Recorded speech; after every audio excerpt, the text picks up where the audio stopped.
a smile on your face when you're moving from place to place. Good morning, good morning, morning, good morning, morning. Good morning, viewers, and welcome to the Tobago Updates morning show, coming to you here live from the Port Mall in Scarborough, Tobago. It's Friday, the 6th of October, 2023. And as we continue to give God thanks for life, I am Julian Skeet. And I am Adana Kambi. It is indeed a good day to give God thanks and praise for life and for another day in the land of the living. Yes, it's Friday morning, Julian. It's the beginning of the weekend. So Yes, what are your indeed, plans? What is indeed. happening? Well, I plan to get in some relaxation, but for the month of October, just for the benefit of our viewers, I will be checking out one or two of the events happening, so that I can certainly give the direct updates. And I'm certain in some instances we'll have our entire team there, to ensure that we really get intricately involved and to understand the happenings for the Tobago October Carnival. Yes, and nothing like being on the ground. I know. I trust that you'd be there to bring ball-by-ball players to the events. But listen, I saw last night they had the preliminary soca. Yes, they call it it's Soca Titans. Yes. And it was entertaining, to say the least. It was really, really entertaining. I realized the comment section was, I think all on its own. Yes. We really, are some harsh critics. Yes, in this circumstance. It wasn't enough that you had the 3-day commendations going out at Adana, Snoopy, and what the name? Sharon, the voice, the vocals. That in itself was a package. Yes. Really bringing together a level of expertise there to provide feedback and so. But in addition to the three, right, you had a lineup of comments, persons in the comment section that didn't make it easy at all. I know. I mean, if I thought I had a chance in the soca industry, I would stand back. Reconsider, yes. I would reconsider, that's especially just because of the comment section. Right. Just because of the comment section. But commendations indeed to all who would have come out, last night in terms of presenting themselves. Kudos to the division, in terms of really making this happen. Certainly an initiative that continues to recognize our talent. Right. Happening here in the Tobago space and creating avenues. I think that's what's important in terms of creating avenues, most definitely. All right. Adana, also in the lineup this morning, well, I shouldn't say this morning, also in my lineup for this weekend, there's going to be the math competition happening, New Wave Math Championship. I'll be at that as well. Okay. An opportunity to engage with our young persons and so on. Excellent initiative. And in fact, that's one of the conversations we'll be having this morning. As we head across to the rundown. We will be chatting with Esther Ali, Director of Palm Star Promotion. Some know her as Auntie Esther. New Wave Math Championship. I'm sure you'd remember the recent spelling competition, the challenge. And certainly this time we're talking math. So we look forward to those discussions this morning. Who else do we have on the rundown today, Adana? Of course, in the sports segment, we are speaking with Jeffrey Edwards. He is the Managing Director of SW Touring Limited. And we'll be speaking about Tobago International Cycling Classic. As the Cycling Classic is taking place. And we also speak to Patrick Welch. He is the Vice President of Tobago Precision Archery Club, right? Speaking about the Caribbean Development Championship happening in Tobago. Yes, and I see also on our rundown, we'll be having a conversation about the Grow Smart Initiative. And this is we'll be chatting with Chinali Patel. And I hope I got that right. Patel. Chinali Patel. And that's the head of political, economic, and press at the British High Commission. So we look forward to those discussions happening this morning. Lots happening for you on the Tobago Updates morning show. Adana, what are you up to this weekend? There is so much going on, but I would really do anything for some rest and relaxation. I really would, especially if the weather continues in this way. I'm telling you, my bed would be my favorite spot with a book in my hand and a cup of coffee. And I certainly welcome this kind of weather. The place has been extremely warm, in fact, hot over the last few days and possibly a few weeks. So certainly I'm very happy when the weather is at this time kind of much more manageable. Especially we're actually in the rainy season and we haven't had much rain for this season at all. So I welcome the rain. So do my plants. Yes. I mean, I water them every day, but there's something about that rainwater that gives life. Yes, You know, certainly so gives yes, yes, gives I would- life to the plants and all those things that we put down in the ground on the outside. That's But right. certainly can give us a good cool That's right. if you are the one. That's right. That's right. That's So you right. got to be careful on the Careful. outside, as I reminded persons before. Now is the time. Make sure get your umbrellas out and so on. And if you're anything like me, you have to probably have it attached to your hand because from the time the rain stop and you rest it down where you got That's to, it. That's you it. might potentially leave it right there. All right, viewers, at this point, we head into our birthday shout out segment.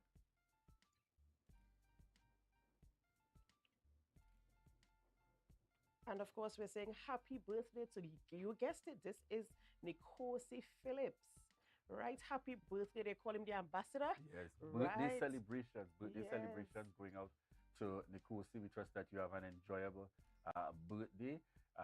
I'm sure spending it probably somewhere. Somewhere, somewhere. Because I'm Some- trying to figure out where the shot was taken. I'm somewhere, sure. somewhere on the outside. exciting. It looks like heading out of the country, but we'll Yes, leave it there. yes. We'll leave it there for now. Wishing you indeed continued blessings. Trust that you enjoy the birthday celebrations, and to all those persons out there that might be celebrating a birthday, I know we are heading on into the weekend. We are in October of 2023. Certainly want to wish you all a happy birthday. All right, viewers, at this point, we head on over to Tobago in Focus.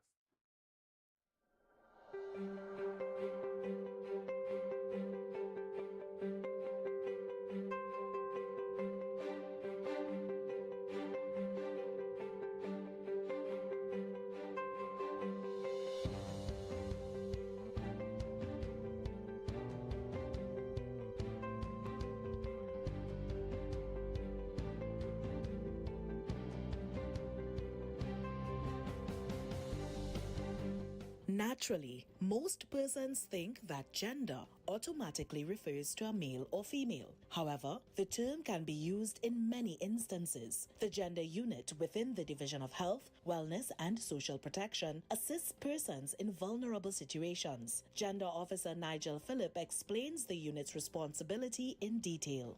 We address issues of gender-based violence. We address issues of matters that dealing with students at schools. So we are in the schools. We are in different programs throughout Tobago, men's group.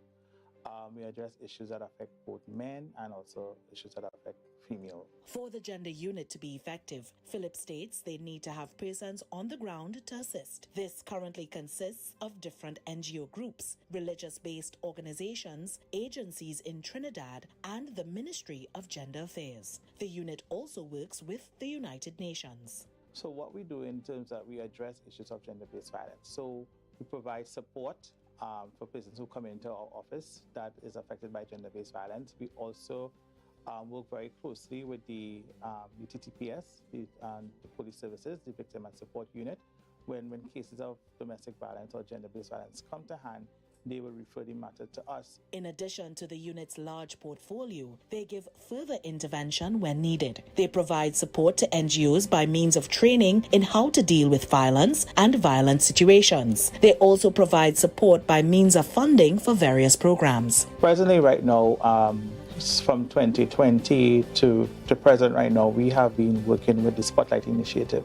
The Spotlight Initiative is a program designed to assist persons who in gender-based violence. So it educates them. We have different aspects of the program.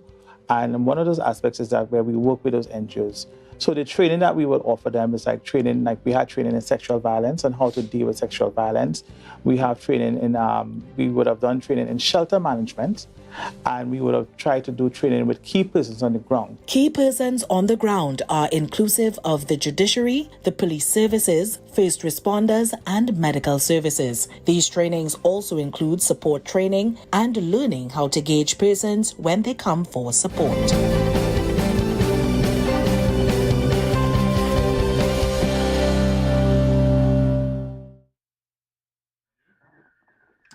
Good morning, viewers, and welcome back to the Tobago Updates morning show, coming to you here live from the Port Mall in Scarborough, Tobago. We're just at about 7:06 a.m. this morning, and in this first segment, we're happy to welcome Chinali Patel. Head of Political, Economic and Press at the British High Commission. And joining Chinali will also be Jamie Hoyt out of the British High Commission. Good morning and welcome. Good morning. How are you both doing? Thanks for having us. All right, let's try that again. Good morning and welcome to you. Good morning. So, Good morning. yes, so certainly hearing you loud and clear. So we have on set with us Jamie, and did I get the pronunciation right? It's Chinali. It is perfect. So beautiful. Thank you. Excellent, excellent. All right, as we get started, we're looking this morning at chatting about the Grow Smart initiative being put forward by the British High Commission. So I want firstly for us to get started in relation to telling us a little bit about this initiative. No, thank you. And good morning to Tobago. I think I brought the British weather. It's a bit cloudy, but I heard you saying, it's a beautiful time to have some bit of rain. So the Grow Smart initiative from the British High Commission in Port of Spain and covering Trinidad and Tobago really touches on one of our biggest priorities, that is gender equality, where we work with local NGOs like a woman, and then Jamie will touch on a bit of the work they're doing. And this particular initiative, I'm so pleased to say, is focused on working with women from rural communities in sustainable agricultural practices, something that's very current, very timely, given where we are with climate change. So I'm really pleased to say this meaningful initiative will be launched in Tobago on Monday, 9th October.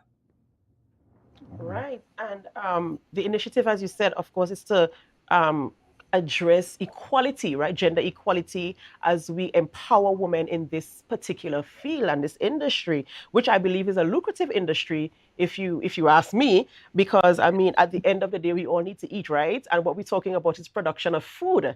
So we want to know a little bit about the benefits or the objectives of this initiative.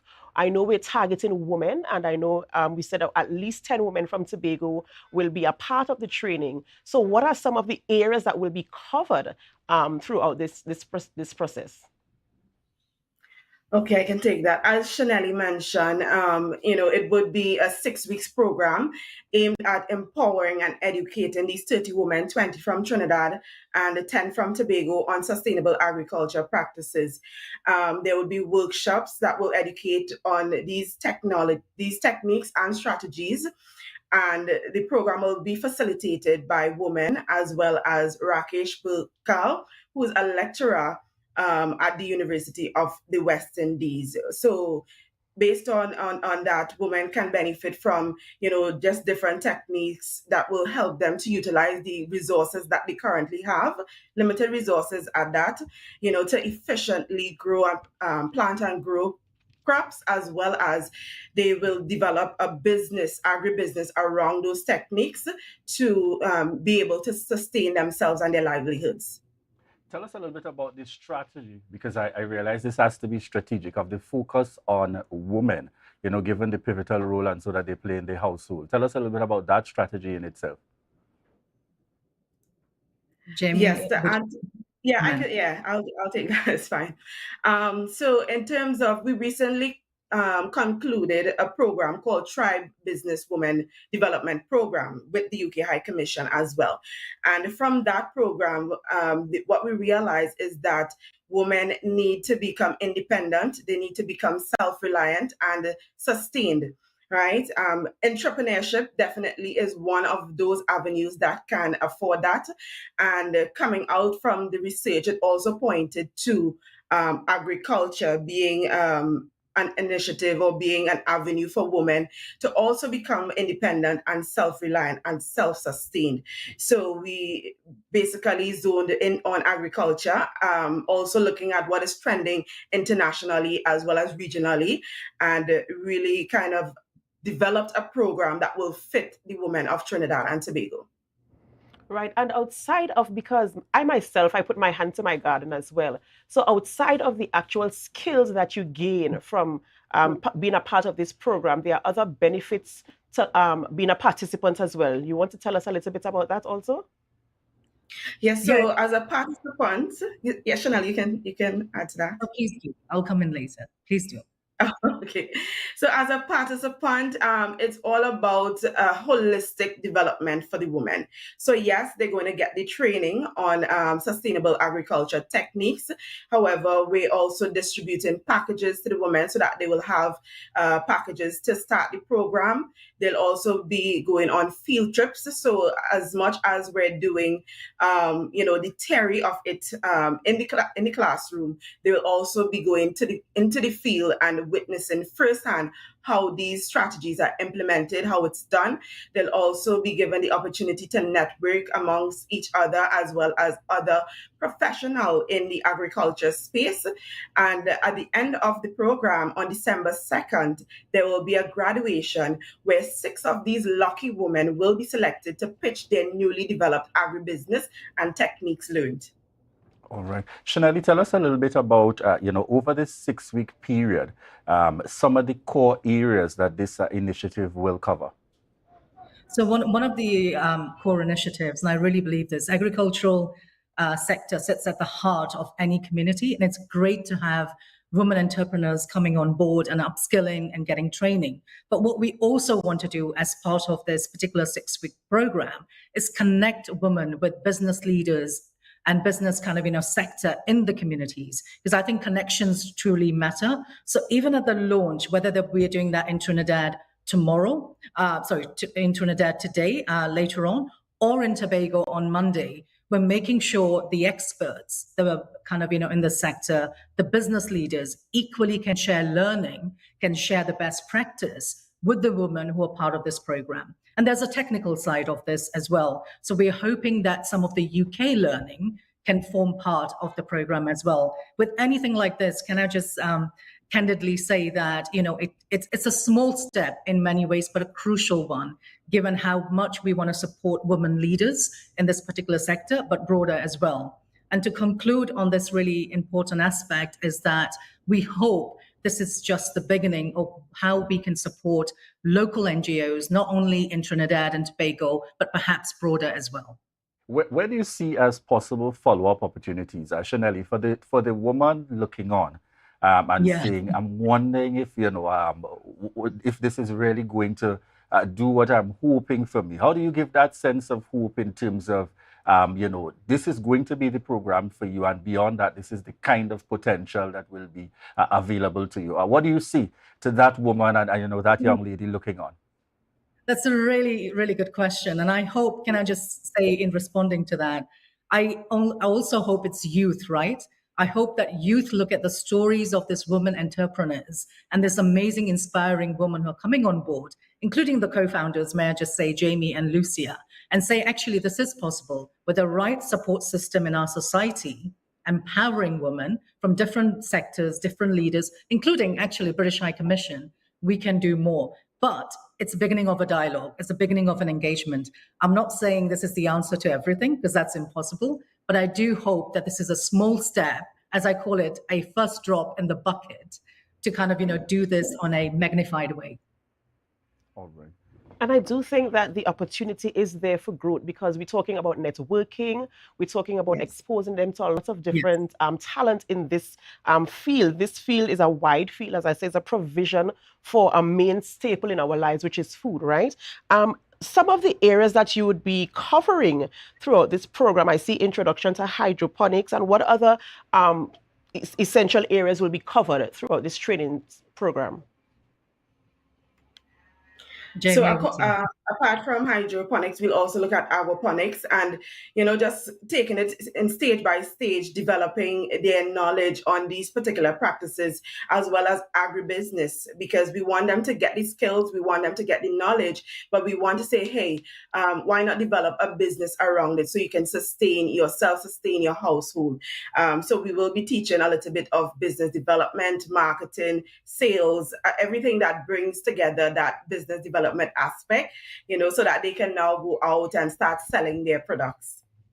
All right. So you have sufficiently piqued the interest of our viewers. The big question at hand, the launch takes place today in Trinidad and then on Monday in Tobago. What's the process by which women can get involved? And I hope you're not about to tell me you already have the 30 women.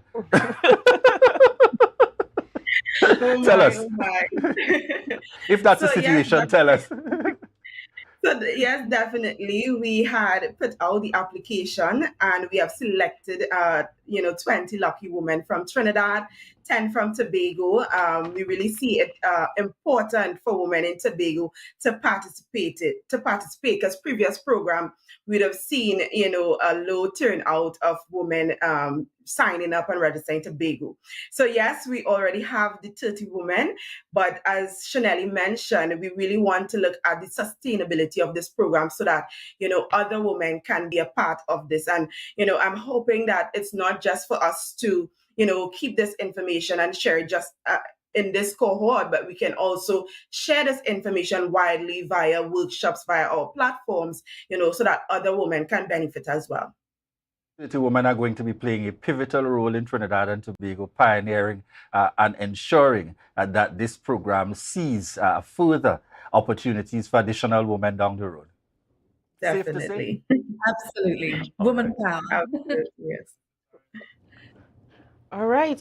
So we've been having that conversation, and we're so happy for that information and for this opportunity where women can, of course, grow their skills in the agricultural sector, where they can create businesses, form linkages, and network. So it's a holistic type of approach, right? One question that I wanted to ask, though, because I know it's women from Tobago and from Trinidad as well. How is the program going to be distributed? How is it going to be done? Right. So the program will be administered virtually for physical sessions, which will be probably 1 or 2 for the features. We will definitely have it here in Trinidad, as well as we'll meet with the women in Tobago. All right. Is the launch an open event, or it's limited to those who would have been already selected? Persons can still come to view?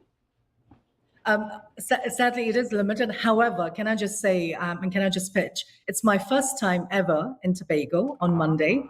I've just joined the British High Commission a few months ago. I'm so excited, not least because I'm a total foodie. So I'm with you when you say you talk about food in that sense. But we will be also in Tobago on Thursday and Friday. So that's 12th October and 13th. So I'm open to anyone engaging with us because this is about community engagement. So please don't feel the only opportunities on Monday. There will be further opportunities and hopefully start of a beautiful kind of engagement with the communities in Tobago.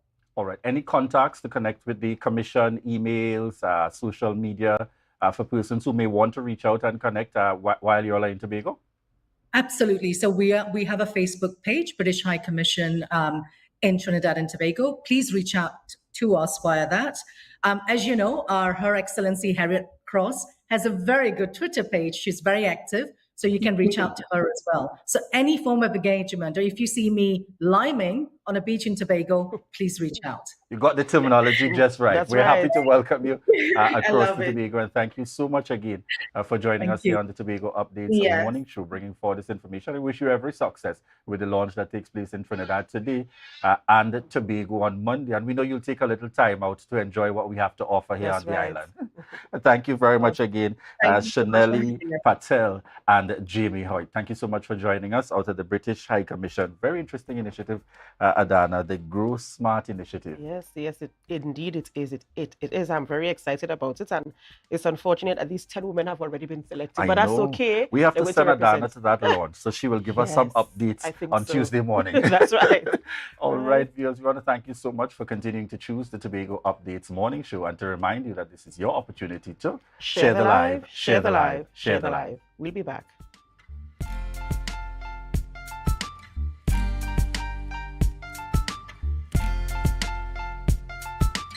Rotisserie, mouth-watering fries, salads, combos, and specials galore. Feeling for something to eat? Come and see. Our rotisserie is seasoned to the T. Kicking chicken, masala, and jerk roast. Crispy fries made from scratch. Who do you know can beat that? Or salads freshly cut and packed. When you taste it, you'll be wanting to come back. So come check us out on number 2 Robinson Street, Uptown Scarborough, Tobago. We open on Saturday nights from 7:30 to 11:30 p.m. Monday to Thursday, we're open from 10 a.m. to 9:30 p.m. and on Friday, 10 a.m. to 4:30 p.m. Contact us at 772-7443 and all social media handles at The Rotisserie Factory.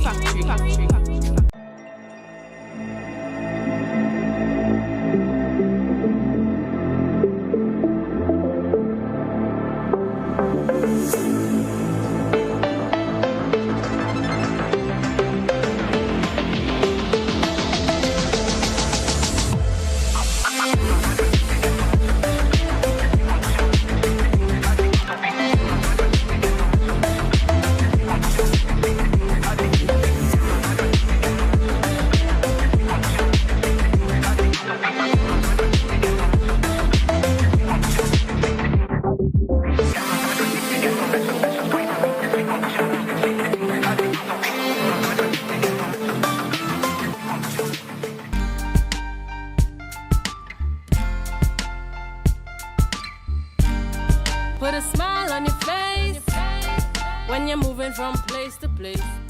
Good morning, viewers, and welcome back to the Tobago Updates morning show, coming to you here live from the Port Mall in Scarborough, Tobago. We're just at about 7:22 a.m. this morning, and in this segment, we have on set with us Esther Ali, Director of Palm Star Promotion. And this morning, we're speaking the New Wave Mat Championship. But just in case you missed it, just a few months ago, I'm pleased to indicate that the winner at the national level, let me start there. You know, we had to start based on, our achievements. So before we dive into math, Auntie Esther, just give us a little highlight of the winner at the national level in terms of the competition that took place a few months ago. Sure. We are happy and proud to say our national winner came from Tobago. And it was Gian Thomas. He was a SCA student who has gone on to Bishop Anstey, and he's been top in Tobago in a lot of things leading up to his SCA. And being the top student between Trinidad and Tobago, I was really, really impressed with what has happened. And I look forward to more winners coming from Tobago for spelling next year, and now on our doorstep, mathematics. Yes, and kudos going out. Gian was out of Signal Hill Government Primary, so kudos going out to principal and staff out there, Trisha Devines, the entire team. And so I must say thank you to Trisha Devines, because she was very instrumental in Palm Star reaching where we have in Tobago. Yes. She believed in our dream and our ambitions to carry the children forward. And she said, "Oh, no problem, Miss Ali, I am here. I am going to direct you." And she took me by the hand, literally, and helped me get to this point. And kudos and commendations indeed. She's one that, based on her experience, she ensures Tobago, and in particular her Signal Hill Government Primary, gets a taste of everything. I love to see the children come out and they're chanting for Signal Hill, Signal Hill. It gets the momentum going. It brings more courage and more ambition that comes out of the courage, because when children are seeing their peers supporting them, yes, I could go out there, I could achieve, I could do this, I could do that. And having the support of the parents is one thing, but having the teachers, principals, and she came out with her students, and Miss Orr from Delaford Anglican, she was there. One of her students also got into the grant.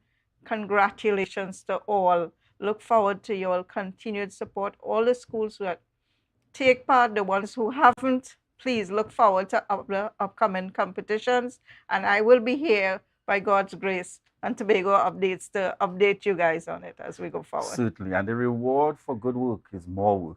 Now we are working towards. Now we are going towards. I know you would have had registration open for a period of time as we go towards the MAT championship now. Tell us a little bit about the schools that will be represented tomorrow at the championship. We have Delaford again. We have Signal Hill. We have Table of Peace. We have quite a number of students in this competition. We also have Scarborough Anglican, and we have a couple of students from Plymouth. And what we realize now, the parents are like in Trinidad, they're getting more and more involved. They're registering their children before the schools. And it's very interesting to see this happening. Now I'm seeing there's more drive with the parents' support, and it's not just the schools and the principals taking part. Congratulations to all of you, and all the new students and the past students have now come forward. Tell us about the inspiration for the New Wave Maths Championship. One say it went hand in hand with spelling. Tell us about the inspiration. God's guidance is in everything that I do, and He has guided me to do spelling and vocabulary, but His direction was, go forth and educate my children of the nation of Trinidad and Tobago. So I took it upon myself to do spelling, and then, in meditation, it came to me.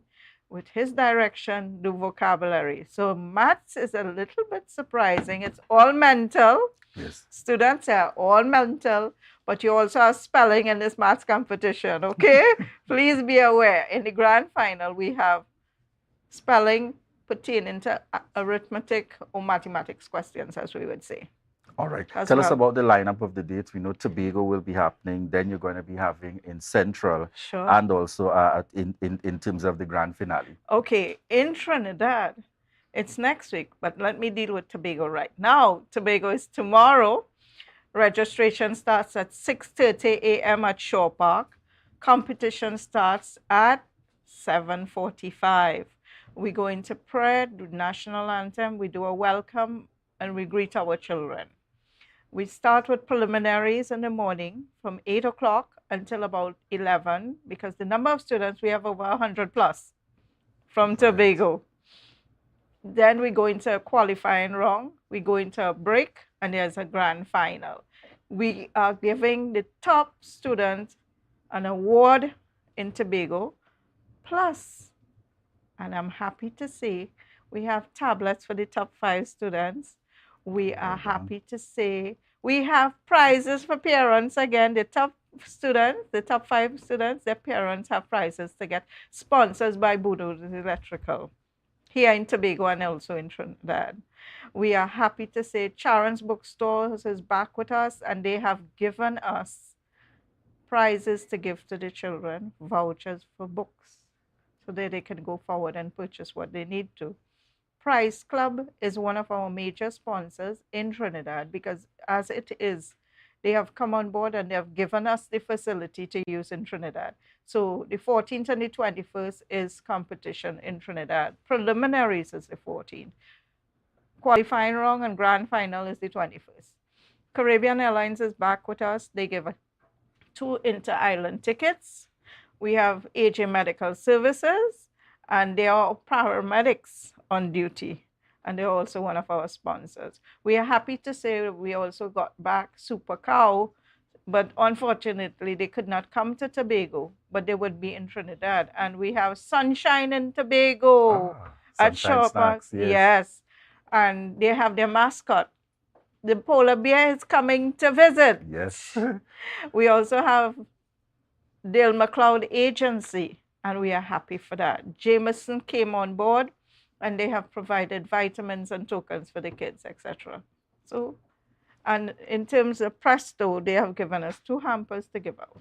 All right, so it's lots of prizes. Yes. Certainly to be won. Tell us about the age group that's being targeted for this match Sure, championship. it is the ages of 9 to 12 plus. Your 13th birthday cannot pass the 1st of August of this year. As well as these students are still going to get certificates again from Auntie Esther. They're getting medals from Auntie Esther. 1st, 2nd, and 3rd is gold, silver, bronze, from 4th position to the 16th position, because we're going to have 16 students in the grand. They all receive bronze medals and certificates as well. All right. And how many students would be going across from Tobago for the grand finals? Everything is taking place in Tobago. Okay, it's excellent. An all-day session. Please, children, have a proper breakfast when you come in. Parents, if you have to walk with the little snack bag, walk with it. We have no problem with that. We're going to be sending children in 30 at a time. Right. We are following all COVID protocols again. We're not making any mistakes of that. All COVID protocols are to be followed. So temperature testing, sanitizing, everything goes. So this is why we said 30 students at a time. At the beginning of the program, we will have everybody assembled to do the prayer, etc. But when we finish, we ask the first 30 students to stay seated and the parents to be there. We will separate the children from the parents. Parents, please do not interject, do not make noise, do not give signs, because we could disqualify a child. Even strangers passing by and saying, let me help the child, you're not helping the child, you're not helping yourself. So please be aware this is some of the rules that we have. All right, so that takes place tomorrow. Just remind us again of the time. Sure, registration is at, we commence at 6:30 a.m. at Shore Park, and we also start the program at 7:45 a.m. All right. And just to remind persons again, in terms of, is it still open for those who may want to pop in? Yes, it is. Okay, good. Uncle Persons saying Julian, about it now. Uncle Julian, they can still come in and register. We're not going to turn anyone away. But please, parents, have a little patience. Everything is done in a timing at this event. We try to finish as fast as possible, but these children are given 40 seconds to spell a word. Yes, but they're also given 40 seconds to complete an equation. It's all mental. Please do not panic. If you cannot reach there for 7:45, please, no later than 8:30, because seeing that we are putting children in groups to go forward. Right. So it's important to remember that, parents. And I want you just to remind them in terms of contact information for those who are hearing the details here and may want to reach out. Please, you can call me. I'm in Tobago for the weekend about this event or any other events that we have upcoming on Palmstar Promotions Facebook page. You can contact me on 471-2604. All right. And just before we close, Auntie Esther, beyond the math championship that takes place tomorrow, I know we had spelling before. What can we look forward to upcoming in terms of additional activities happening here in Tobago? Sure. Palmstar is bringing back Oscar home to have a Christmas Lime concert. He has agreed to do this to help us raise funds for these events, as we always reach out to the business community and we know the doors that shut and the doors that never open. So we are trying to raise as much funds as we can. Please, parents, support us. Oscar B and Friends Christmas Lime. We are having Biddly B there. We are having Kay Allen there. We are having Oscar himself is going to be there on the 25th of November at Shaw Park Complex. Gates open from 6 p.m. You can contact me for tickets from next week, or you could go to the Shaw Park box office. We are also having Devon Stewart, the panelist. He's going to be there, and we have top DJs from Tobago. Our host is going to be Mr. Active Hype himself.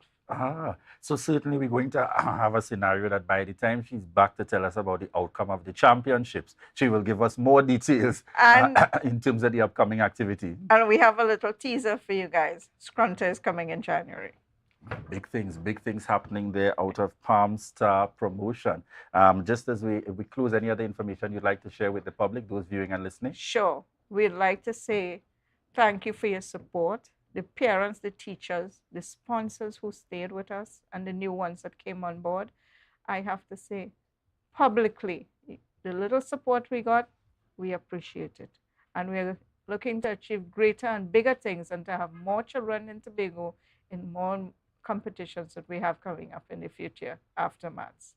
All right, excellent. Thank you very much, dear. Joining us here on set this morning, Esther Ali, fondly known by her students and many who have been in and around these championships for a while, as Auntie Esther, Director of Palmstar Promotion. And it's happening tomorrow, parents, and that's the Math Championship. So certainly it's an opportunity to get involved for those of you who probably missed it before. And I want to go as far to say to you, even if you're not going to participate, I have seen persons who, you just brought the child, they were there viewing, taking it in, and said to themselves, this is something I definitely want to get involved in come next year. So let's make sure we expose them to those opportunities that are made available here to us. And thank you so much again for joining us here on set. Thank you, and thank you for Tobago Updates for giving me this opportunity, and Uncle Julian. All right, thank you very much there again indeed. Viewers, we want to thank you for continuing to choose the Tobago Updates morning show. At this point, we're preparing to head into our sports segment with Marcus Daniel. Who knows, Uncle Marcus will also be there with the children as well for the upcoming competition. But at this point, viewers, we want to remind you that this is your opportunity to share the live, share the live, share the live.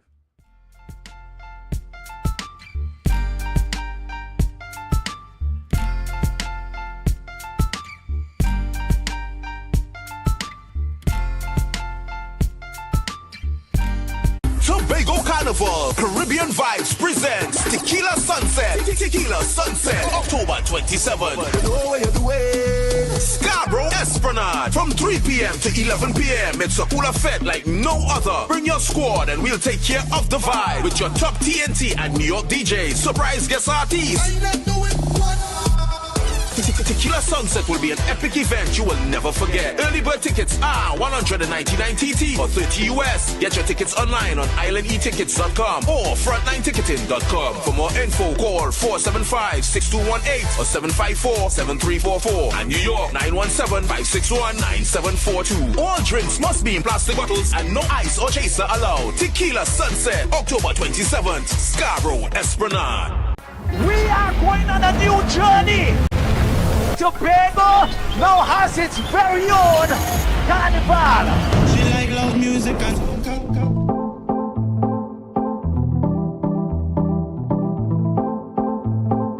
Platinum touch.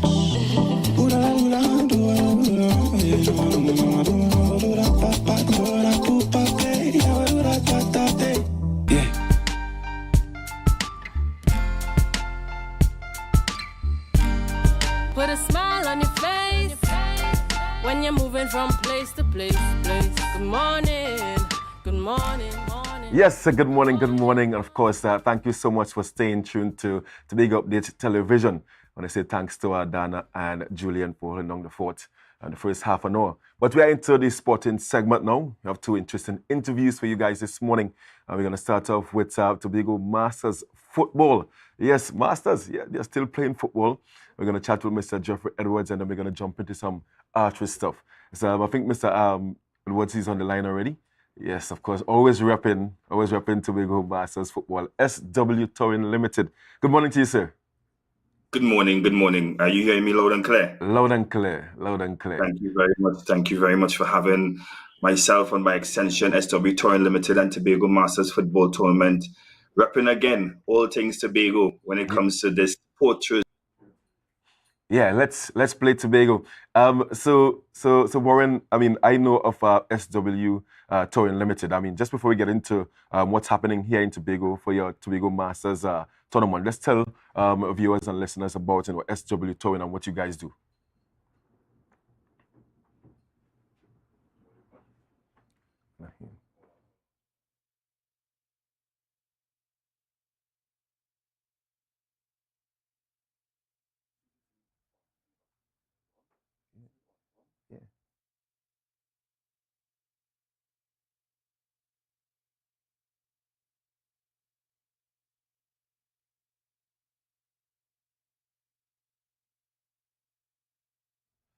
Yeah, let's apologize for, Jeffrey, you still hearing me, right?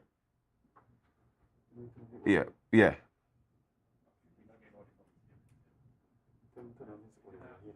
Our technical guys are saying turn on your audio.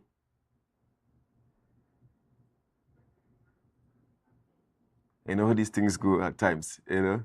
But you hear me loud and clear, but I just can't. Yeah, I just can't hear him there. Of course, we're chatting with Mr. Jeffrey Edwards. We're talking about Tobago Masters football. We're gonna take a short break and we're gonna come back.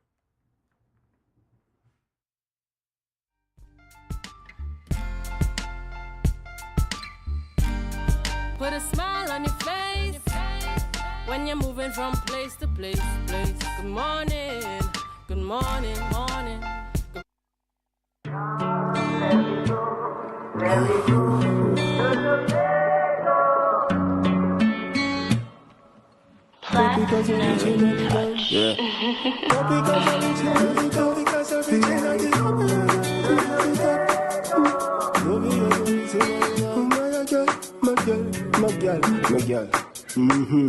Bad girl from Roxborough to Tobago, body fuego in your day clothes, I rate you.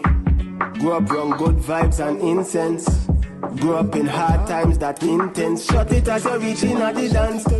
Use the topic as you're reaching at the dance. My girl, go and drop it as you're reaching at the dance. Making use of your talents when you balance back on the dance. Yes, yes. I know, baby. You want a man who take you serious. Not just beat and leave. You're fed up on the streets. Yes, yes, I know, baby. You want a man who take you serious.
in Tobago for Carnival with the award-winning band Fog Angels, Juve and Mass. You don't know it's your boy Young Brother representing for Fog Angels, Big Bad, Juve and Mass Band. 2 days of excitement, 2 days of jam on the road with Fog Angels, Juve and Mass Band. Push back, baby. Push back on Fog Angels, baby. We're Tobago's premium, all-inclusive Juve and Mass Band that consist of costume, free drinks, free food, goodie bags, makeup artist, t-shirt cut designer, pre-party, after-party on the beach, live DJs, biggest artists, 40-foot music trucks, tight security, VIP service on the road, and a decade of experience. Fog Angels now. Take bamboo, gal. Fog Angels, Juve band. Take bamboo, gal. Ha! Fog Angels, Mass Band. For your premium all-inclusive packages, check Facebook, Instagram, or visit www.fogangels.com or call 492-9454 or 788-5481. Juve and Mass in Paradise. Play safe, play sexy, play Fog Angels. Fog Angels make you feel it, feel it.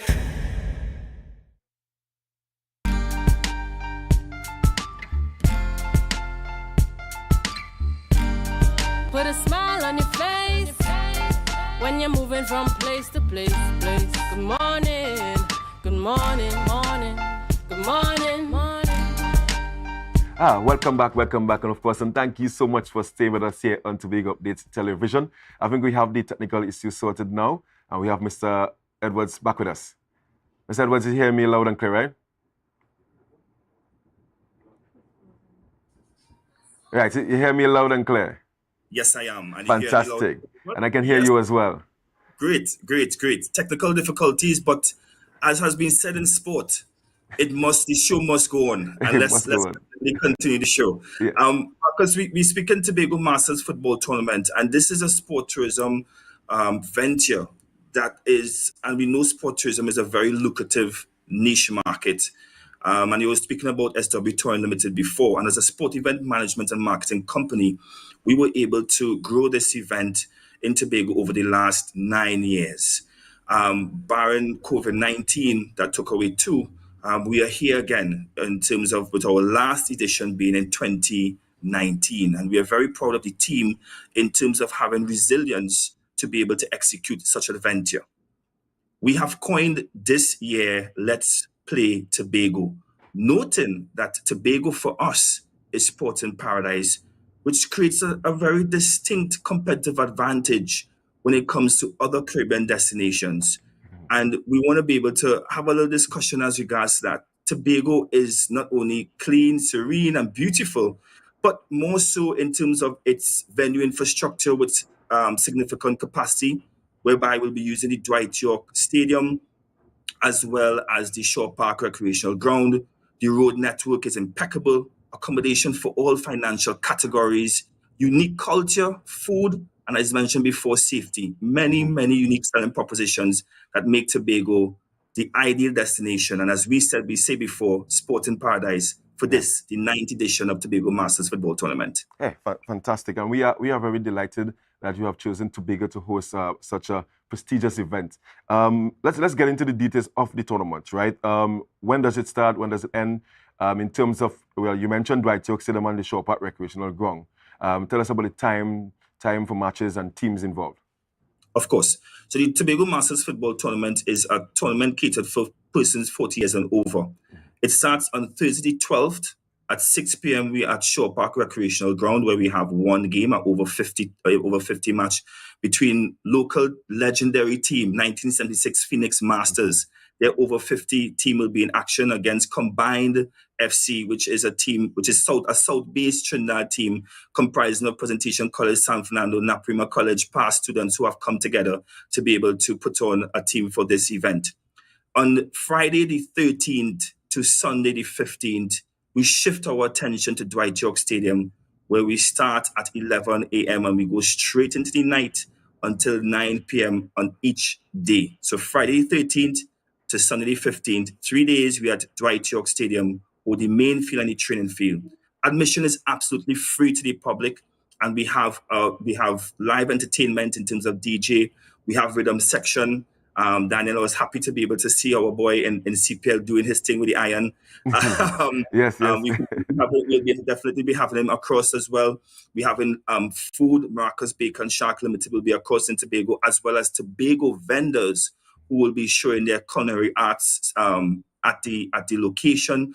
We have other specialties. Thank you very much, Marcus, for putting us on to some of Tobago's greatest in terms of snow cones and ice cream and all the other delicacies that will be on showcase, as well as a well-stocked bar. So come on out, families, come on out, persons who want to be able to see legends in action in terms of football, but in terms of the true fet match culture that is safe and sound in beautiful Tobago. Yeah, you mentioned legends there. I mean, you care to share some of the legends that will be on show over the course of the event?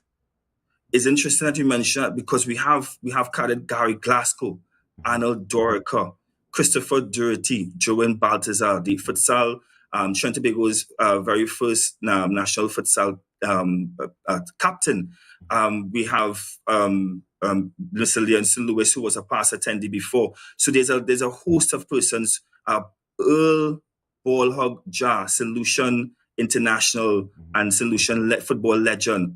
Anthony Pilgrim coming out from Barbados, and his Bajan contingent will be across in Tobago to be able to showcase their skills. Yeah, and Warren, I mean, people are saying over 40, over 50, as you mentioned, is a glorified fet match in a sense, right?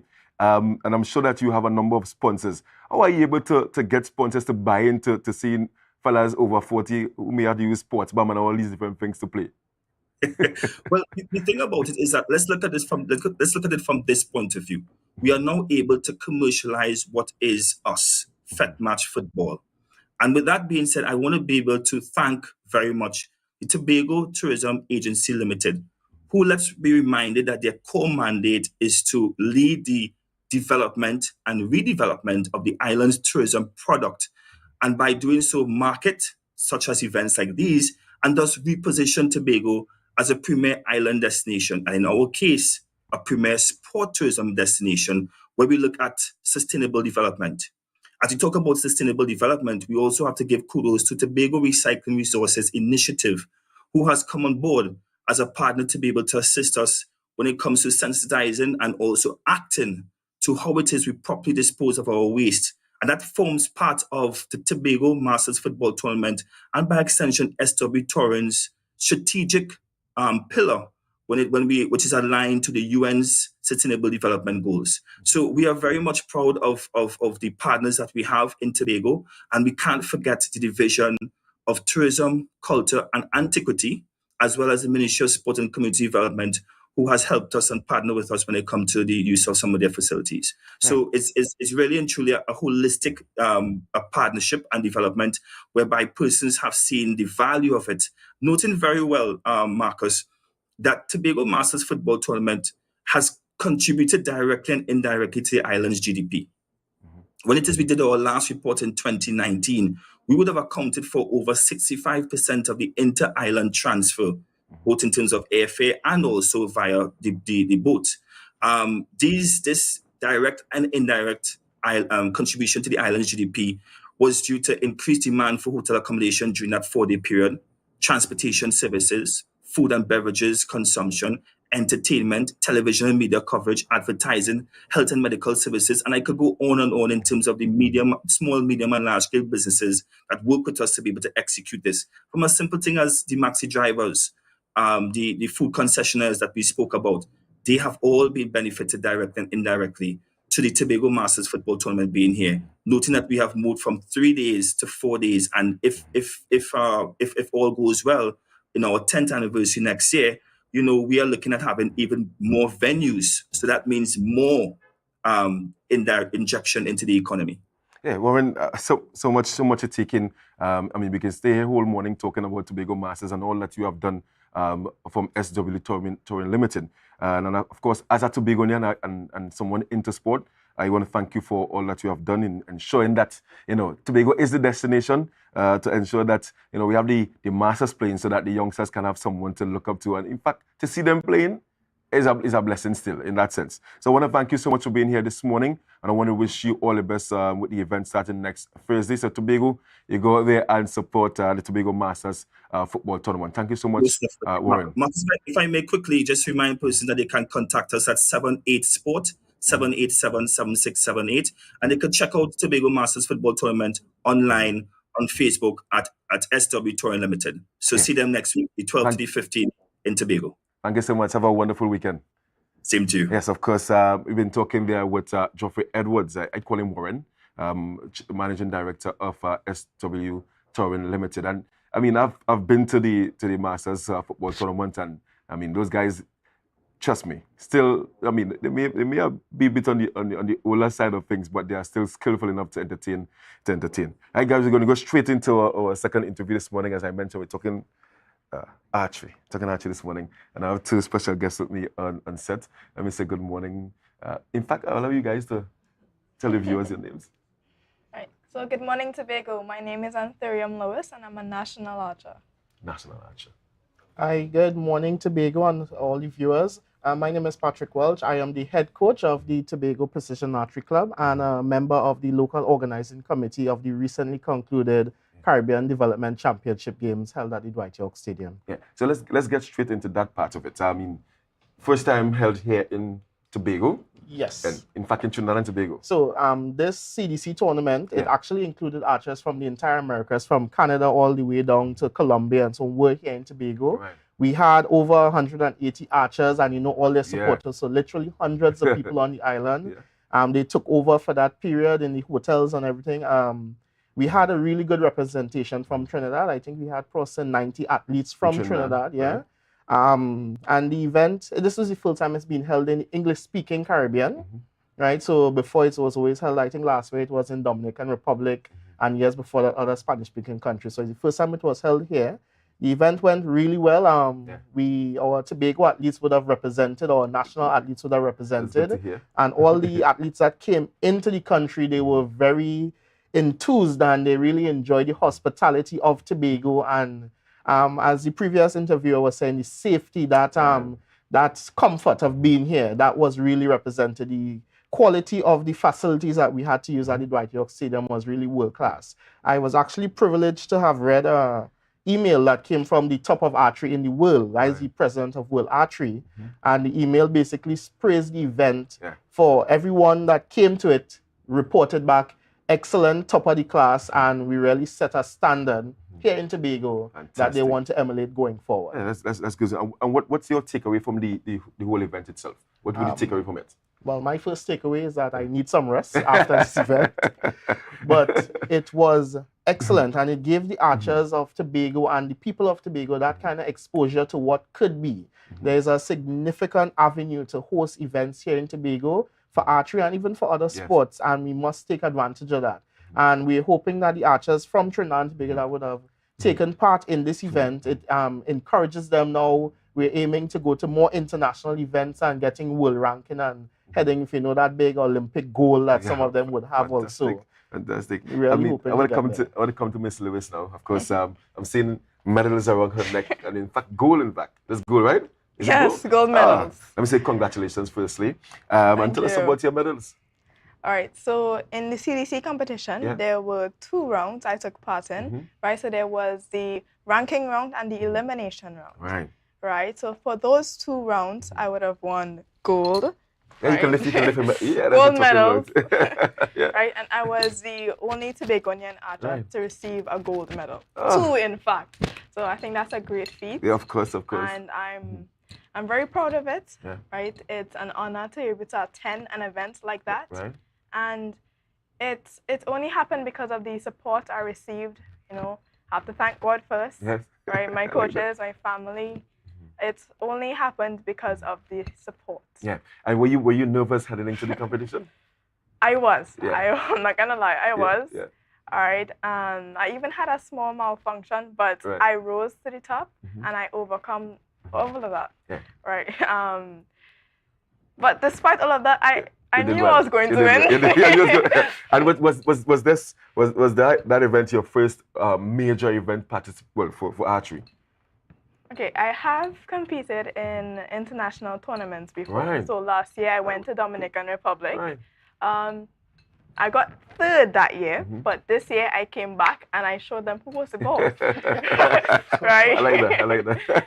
So it really was an experience for me, and I'm truly grateful for that. But how does someone prepare for competition when it comes to archery? Because like for me, I might just say, I gotta stick up a bow and arrow and just shoot. What do you prepare for an event like archery? Wow. So archery takes a lot of practice, right?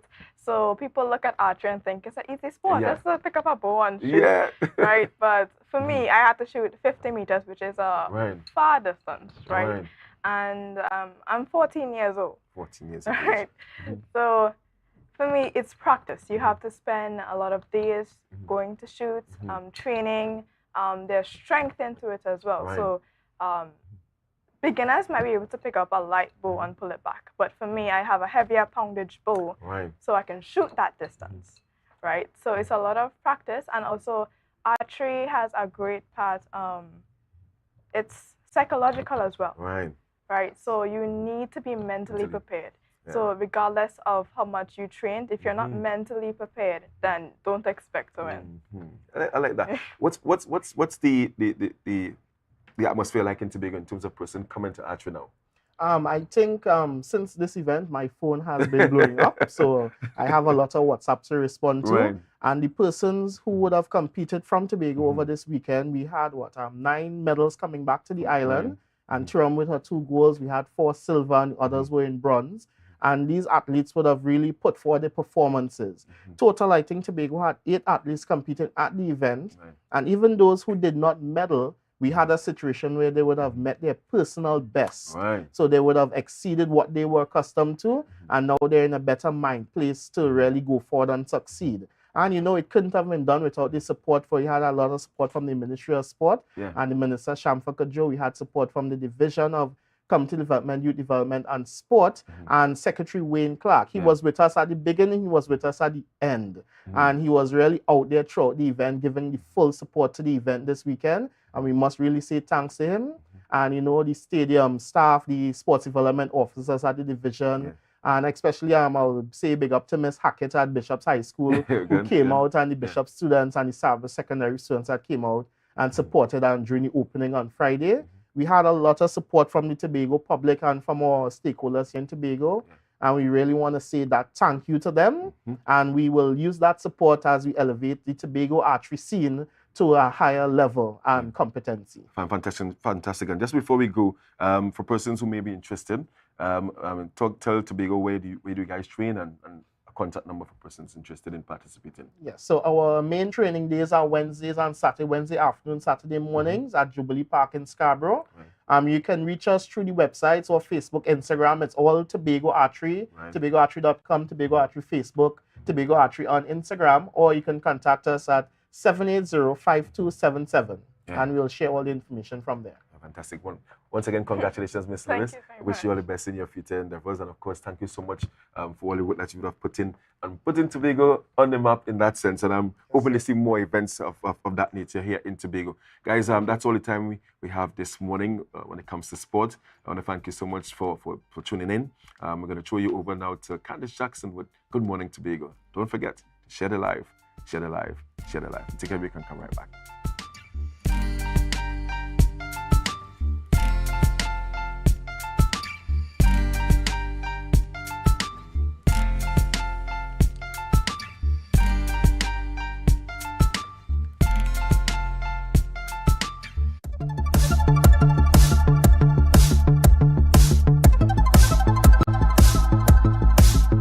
Imagine doing a swim from the tranquil waters of Pigeon Point to the long, gorgeous stretch of coastline in the iconic fishing village of Buku. And while on the course, the water feels cool against your skin, trickling and rippling as you move. Well, for the first time on the island, a swim fest was held. And let me tell you, this race wasn't for the faint at heart. You had to possess stamina, strength, and determination as these swimmers did. The race? Well, it was very tedious, exhausting. Swam it a while ago, but haven't been training, so it was a lot harder than I expected. It started off easy, just stretching it out a bit, and because of the current, it was a bit harder going along. Coming down to the end, I just pushed through. It's the first time doing this kind of distance swimming. The course was good, although the markers was like, it was hard to sight to see where I was going because of the sun and the current and all kind of thing. But other than that, the race was good. It was challenging, I'm not going to lie. At the beginning of the race, I had my two swimmers with me. I can now call them teammates during the swim, Jacob Cox and Dante Williams, that they were with me for the first part over to No Man's Land. Then they left me. I thought they were my friends, but they left me. After No Man's Land, the course got a little bit difficult. We had a little bit of tide and current that we had to swim through, but we made it through. And then after that was basically willpower and determination to make it to the end of the race. And I'm happy that we completed the race.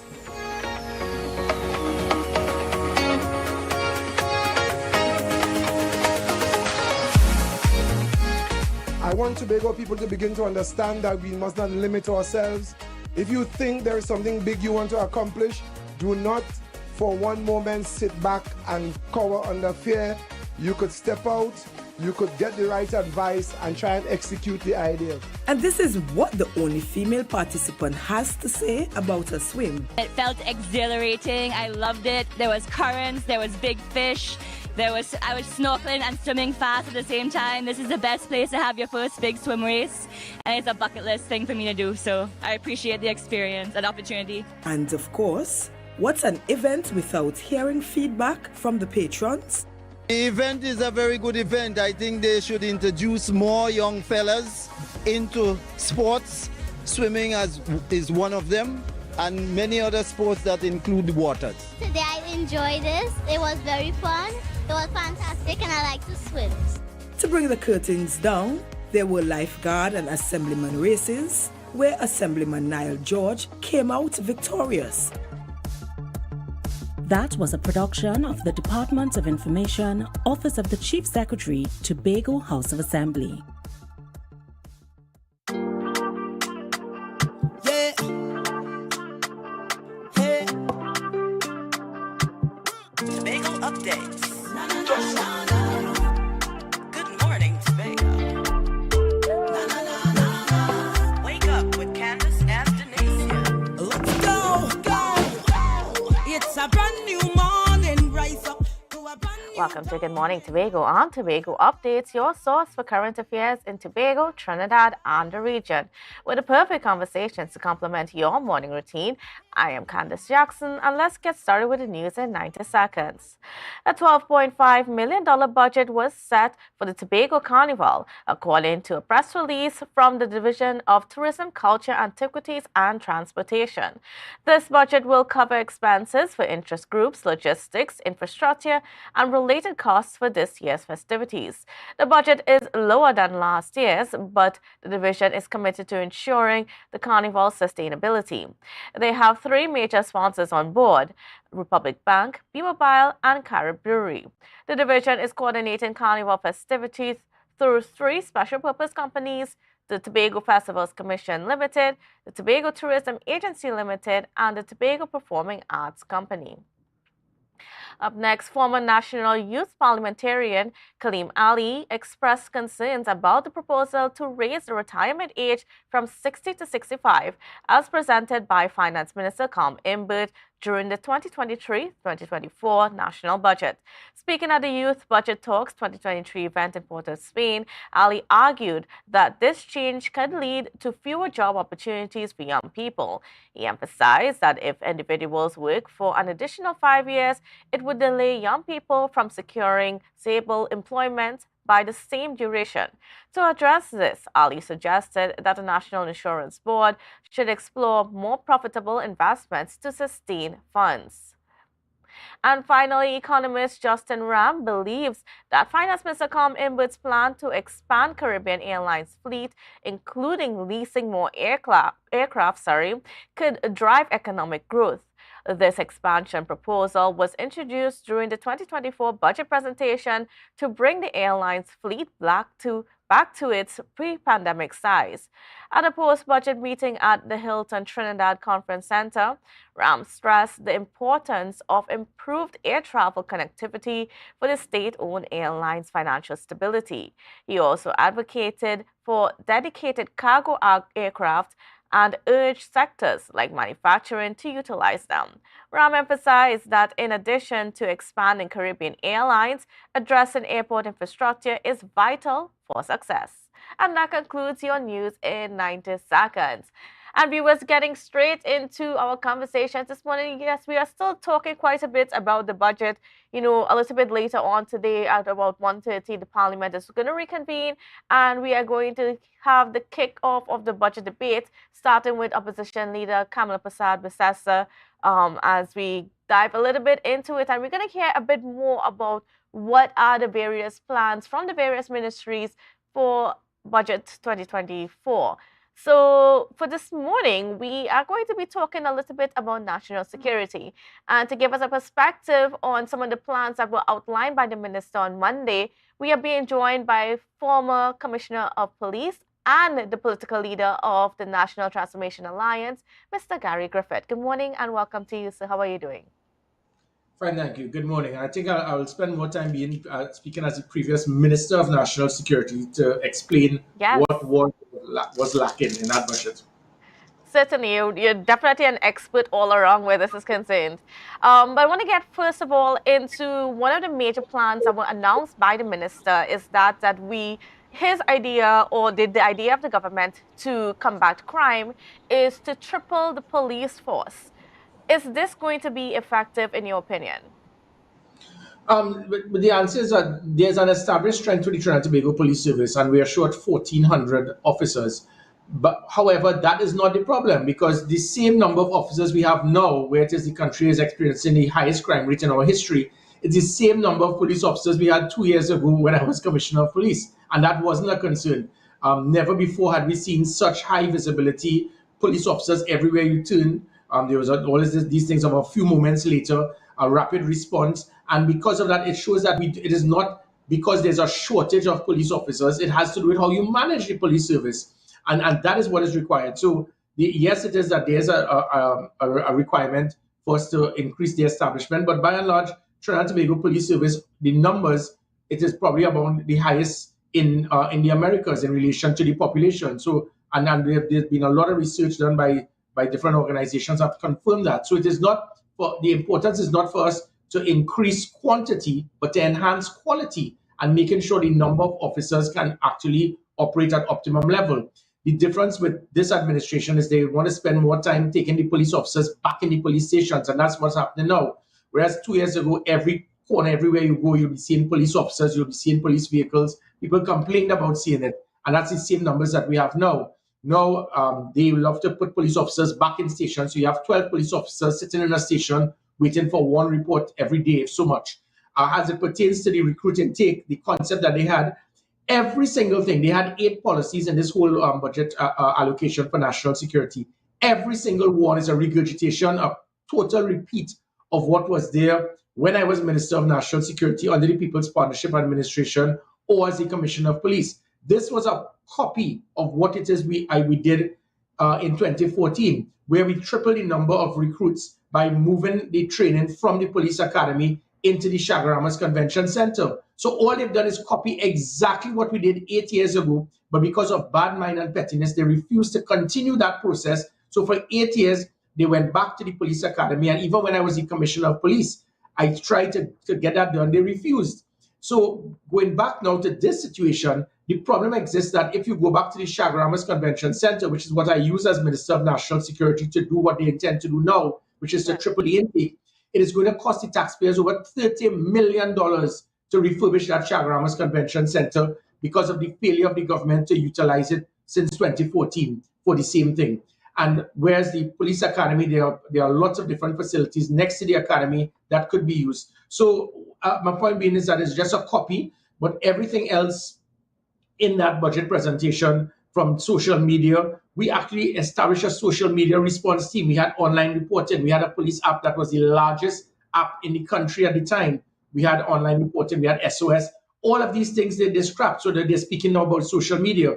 He then spoke about $80 million for the police vehicles. But the thing about it is that putting $80 million to purchase police vehicles, if you don't have proper preventative maintenance, you're going to end up to having the same situation we have now, where police stations have no vehicles, the community comfort patrol, they shut down, the emergency response patrol, they shut down. So you're not going to have the vehicles if it is that you don't have that proper system for preventative maintenance.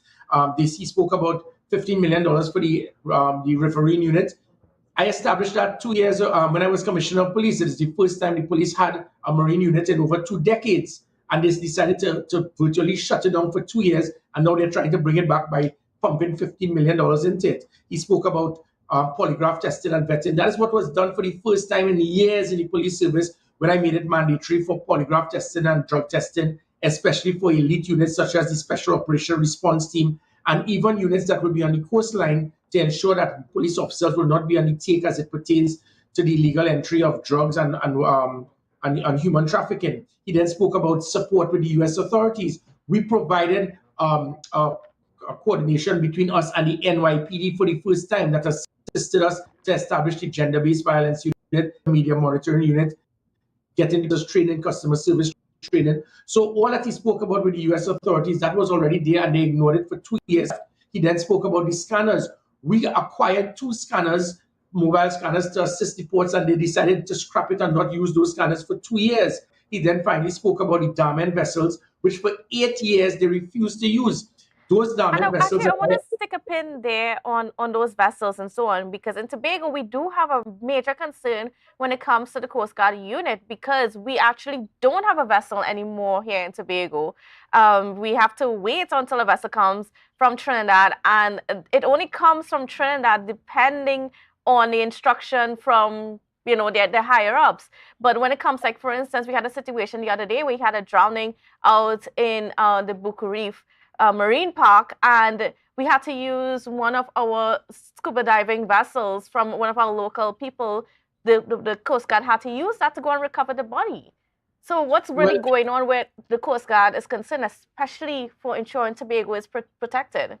Well, you stole my thunder there. I was saving the best for last, or the worst, I should say.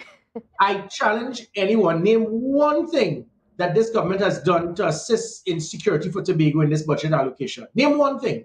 There was nothing. They totally ignored Tobago by and large. I mean, looking at all the things that they spoke about, there was nothing in particular emphasis to assist in securing the citizens in Tobago. So whereas I was Minister of National Security, I understood that a safer Tobago ensures a safer Trinidad, because anytime Tobago crime increases, I'll have to allocate more resources into Tobago that can lift the crime rate in Trinidad, which is why I established the Commissioner's Command, the Operation Command Center, an arm of the National Operations Center, reestablished that E99 unit to be more effective, putting in, looking to get helicopters across there, the coastal vessels from the Coast Guard.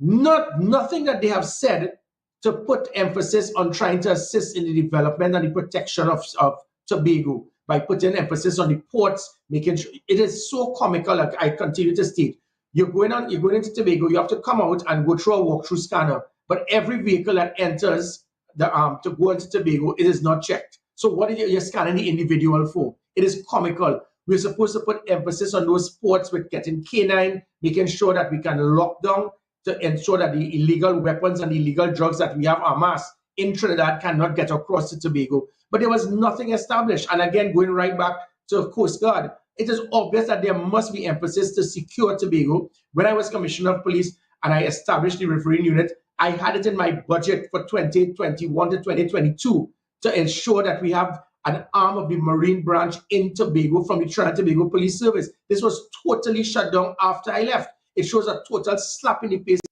and a disrespect to Tobagonians, disregard to the importance of security for Tobago. And again, as I said, I acquired 6 dormant vessels, 6, and 2 of those were supposed to go to Tobago 8 years ago. Those 6 vessels, so all persons from Tobago, anytime you have chance, come to Trinidad, go down the islands, you will see these 6 vessels, and these 6 vessels, along with 2 utility vessels, could have done the exact thing that the OPBs that they were planning to acquire could have done but at a cost of $1.2 billion less, 1,200 million less than the OPVs. But we got these 6 Diamond vessels, left them here in Stobles Bay, not used. 1 or 2 should have gone across. That was the plan when I was a minister, to send it across to Tobago. In fact, I think 1 or 2 of the names were indicative of Tobago, because that is what those vessels were there for. They refused to do it, and the vessels remained there in Stobles Bay for 8 years. And now after 8 years, you're swallowing your pride to admit that, listen, yes, we need to bring back these vessels. I think this budget allocation as it pertains to Tobago has been a total slap in the face and a disrespect to every citizen in Tobago. I mean, we're supposed to be having some talks coming up pretty soon between the Prime Minister and the opposition. Now, we haven't heard any confirmation that you would be included in these talks. Are you going to be included in those talks? And do you think that those talks would bear any fruit? Well, again, just like what he put out, there were about 120 policies I established as a security minister and a commissioner of police. It had measured success. As the Minister of National Security during that period, it was the highest reduction in serious crime in 30 years. As the Commissioner of Police, it was the highest reduction in violent crime in 17 years. But you shut down and dismantled and moved 120 plus policies. You have now tried to reignite 8. There's a 9th as it pertains to community policing. And if you recall, we had the Community Comfort Patrol in 2015. We had, as a Commissioner of Police, I brought the Commissioner's Cup, where Tobago had participation and getting communities to work together. And then Operation Crossroads by getting 1,000 police officers trained to be a big brother to 1,000 at-risk youths. So 9 different policies out of 120, they decided to bring back what it is that was established before and worked. The problem is there's a difference with putting this out and understanding how to implement it. If they don't understand how to implement it, it is not going to work. And therein lies the problem, because it is not about pumping funds. When I was commissioner, they reduced the budget allocation for the police service by $300 million. Yet it was the highest visibility. Your police officers were being seen everywhere. You're getting the fastest response. And now, whereas with me, you reduced it by $300 million during a period where we needed police officers because of the COVID pandemic. Now you've increased it by $95 million in the hope that by pumping money, you're going to get results. It has to do more about leadership and management, making people accountable, measuring their performance, than just pumping hundreds of millions of dollars into a ministry. Now, as you mentioned management, I want to touch on another situation that's happening in Tobago, where the THA is actually being called upon to take care of certain costs for not just the police, but the Coast Guard, the Army, and so on, whether it is to help them provide vehicles, whether it is to provide accommodation for the officers and so on, and in the various forces. And we also have a situation where our prisons are no longer here in Tobago. We can't be in Tobago because of the state of the facilities, which I know that you, Mr. Griffith, are aware of, because that's something that you were treating with since your time as the Minister of National Security as well as Commissioner of Police. I mean, so I just want to know if I could get a comment on you on these things that are happening for us here in Tobago. That is why when I was the National Security Advisor in 2010, I drafted that Ministry of Justice for the Kamala Persad administration, understanding the importance for the Ministry of Justice. We needed to have a ministry just to revamp our whole justice system. Our recidivism rate is one of the highest in the world because of poor rehabilitation. We don't have proper systems. We have certain persons will be incarcerated and be in remand for 10 years for a matter where the maximum sentence could have been 6 years. So that is why we formed the Ministry of Justice. Because of pettiness and small-mindedness, they decided to scrap the Ministry of Justice in 2015. And that is where all of these problems we have in the prison is escalating, even with police officers. I had to reduce 87% reduction in police absenteeism from court because police officers were just not attending court when persons were charged. And then sometimes when it is they were being paid off or the police didn't see it being important, I had to show the importance and discipline police officers. By doing that, it ensured that criminals realized, okay, they felt that the product of opportunity was there, they are arrested, they are charged, the officers wouldn't show up at court. All of this was the importance of a proper Ministry of Justice to change and revamp our criminal justice system. It has been totally ignored as it pertains to the accommodation for police officers and members of the defense force in Tobago. Again, it shows total incompetence on the part of this administration, where it is that they've pumped tens upon tens of millions of dollars for stations. Some of the new stations built. You know, the one good thing with governmental, they try to, the bigger they purchase and build items, the more you could get kickbacks for your friends. So you build a police station that can hold 250 officers, which is probably more than the number of officers in Tobago. There was no need to have to build something of that magnitude when there's so much that is needed to help the police service and the defense force in Tobago. And that is what is required by trying to pass the buck and throw it on the THA, whereas you are central government, that is your responsibility to look after the logistic, the finance, the administration for the members of the protective services. Again, it shows total disregard, if not virtual sabotage for the security of Tobago. Okay. Well, Mr. Griffith, we are unfortunately out of time for this conversation, but I really appreciate your comments on the situation, and certainly somebody who also understands what's happening in Tobago, having worked in various capacities in relation. So thank you so much for being on with us this morning. My pleasure. Thank you. All right, great. Well, viewers, we are turning our attention now to Mr. Dexter Sandy, and he is here to talk about something really special that's coming up within our space, especially as we look forward to the Tobago Carnival, and that is a band house that's going to be happening at Shore Park Complex. So a special good morning and welcome to you, Mr. Sandy. Good morning, Candace, and morning to your viewers. And first of all, okay, so what is this band house at Shore Park? What is this about? All right, so the band house has been operational since last week, Tuesday to be exact, and we're kind of winding down this weekend. And the band house, the Toka band house, is really a representation of all the bands, right? So all the bands that are part of Toka have come together under one roof at Shore Park Complex. Shore Park Complex has been able to accommodate us, and we've set up a forum there where persons can come in, they can see the costumes, feel the costumes, make a choice, purchase. Right, bands have costumes on discount, so you could really come in and get a deal. You could decide to play Juve with one band and play Mass with another band, and then you choose your night Mass band. So all those things, all those bands are set up there as an environment for persons to come in and choose. And how has that been going so far? It has been good. We're really calling on Tobago. You know, this morning I'm here to make sure that you participate over the next 2 days, today and tomorrow, because we have some super deals. Right, so it's in your interest. Tell a friend, come down to Shore Park. We're open from 11 o'clock today until 6 p.m. And tomorrow we're starting off just at the same 11, and we're going until stocks last. Right. So how many bands are a part of Toka?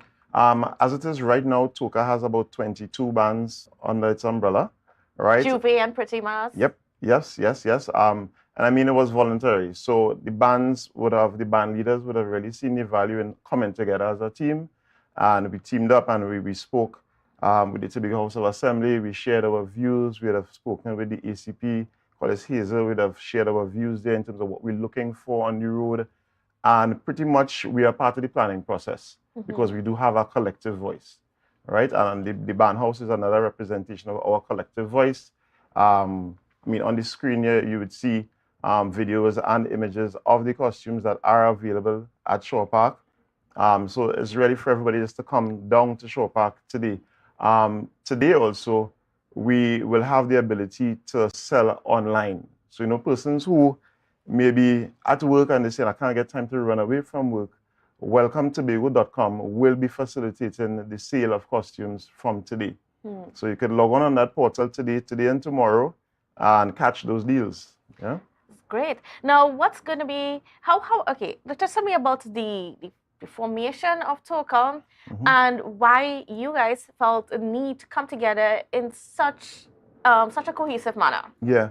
So last year the bands would have experienced the first carnival. Yes. And everybody had their own thoughts and conversations around what the carnival should look like, what it should feel like.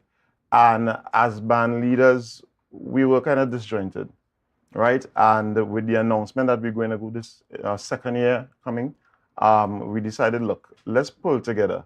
We're seeing some gaps where marketing didn't start on time, right, from our point of view. And we decided, look, if we pull together as an organization, we could do something. Rather than sit back and complain of the inefficiencies, let's do something. And we energized the team. We reached out to everybody. who are stakeholders as band leaders, and they came on board because they realized that this was a positive move and it should really benefit all of us. So it's really the band leaders coming together, the band leaders of October itself, coming together and forming this group.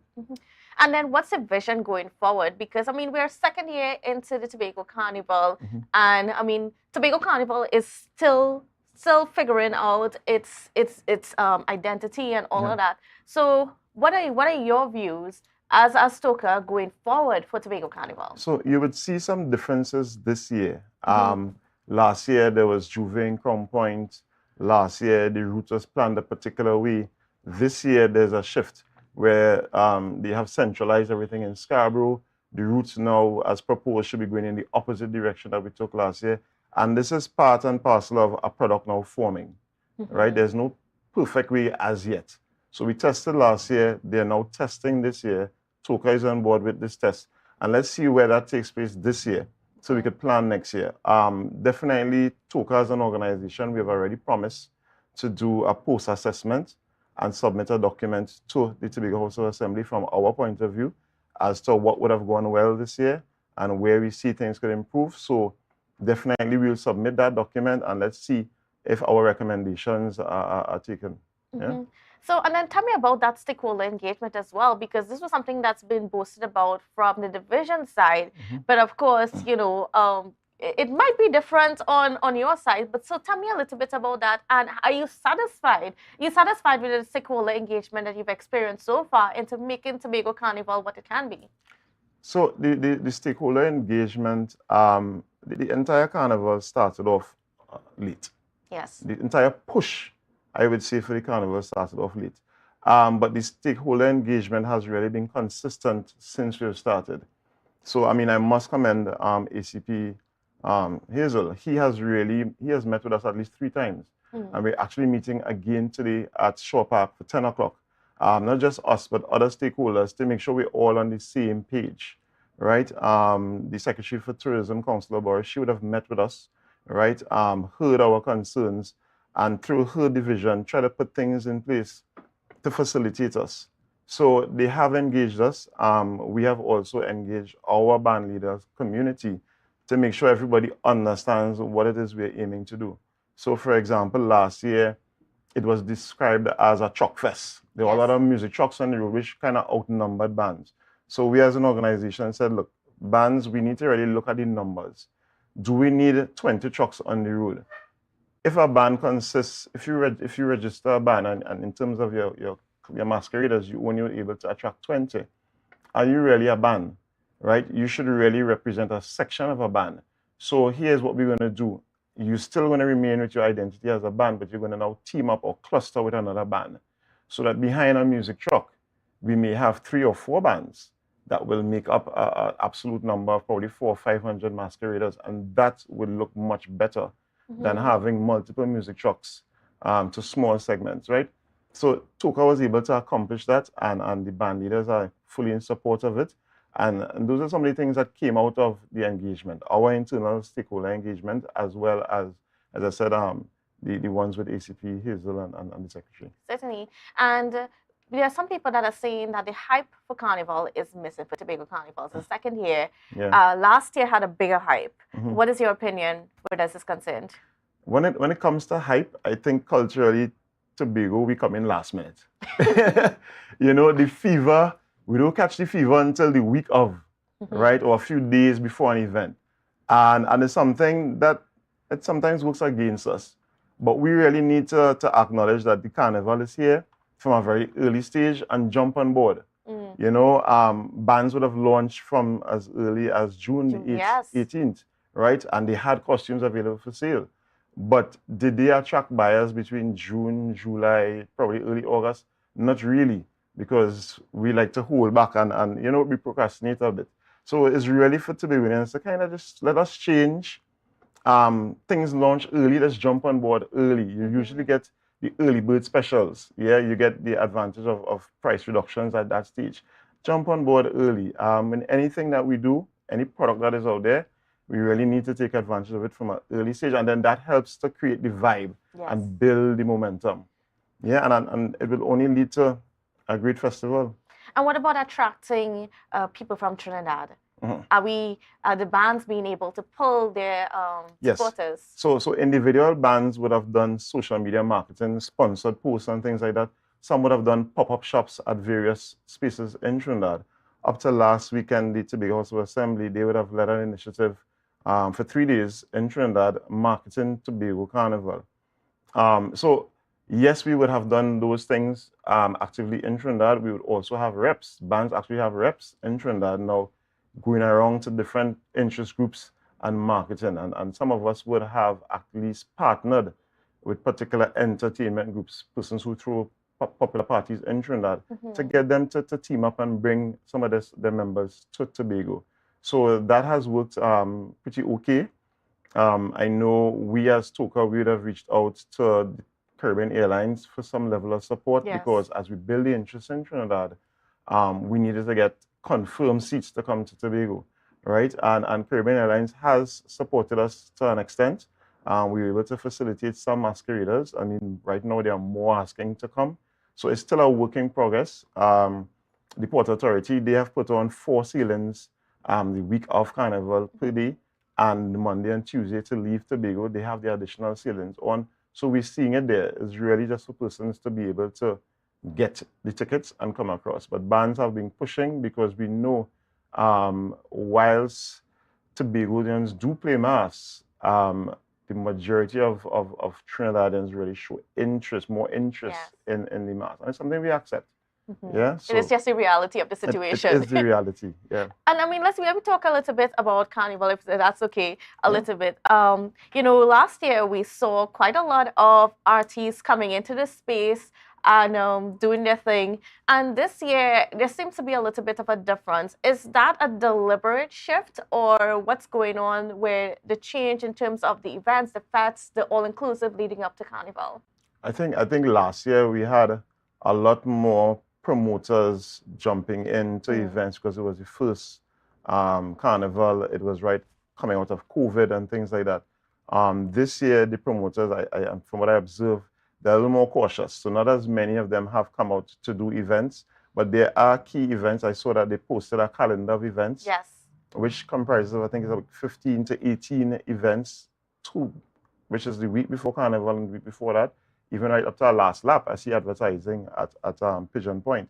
But it's just less than last year in an absolute number. But we do have the popular ones. I saw Bougie, I saw Hush, I saw Vibes with Voices returning. So there are some events that are happening. I mean, for this weekend, there's Rebel Road, the Excellent Dynasty crew. They come out with that major event this weekend. So there are things that will help to build the vibe and lead up to Carnival, but not as many as last year. You know? And then, you know, comparing the way how this year is unfolding as opposed to last year, what do you think the identity of Carnival is? How is that taking shape based on just the changes and, you know, the alterations so far?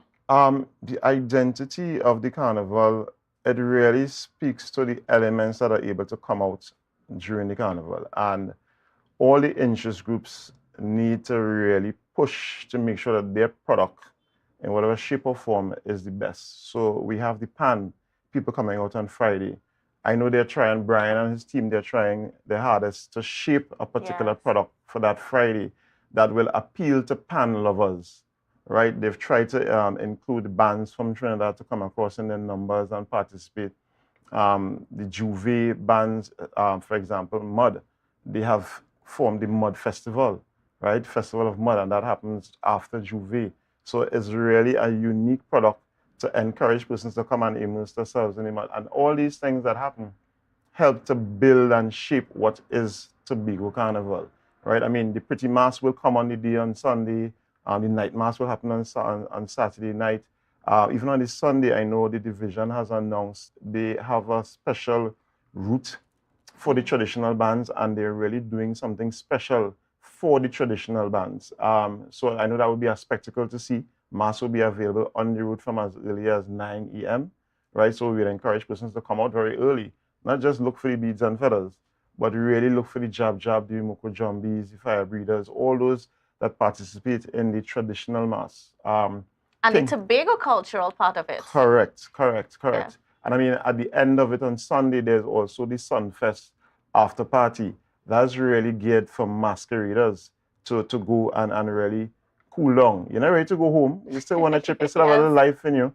Right? And that Sunfest after party takes place at Shore Park.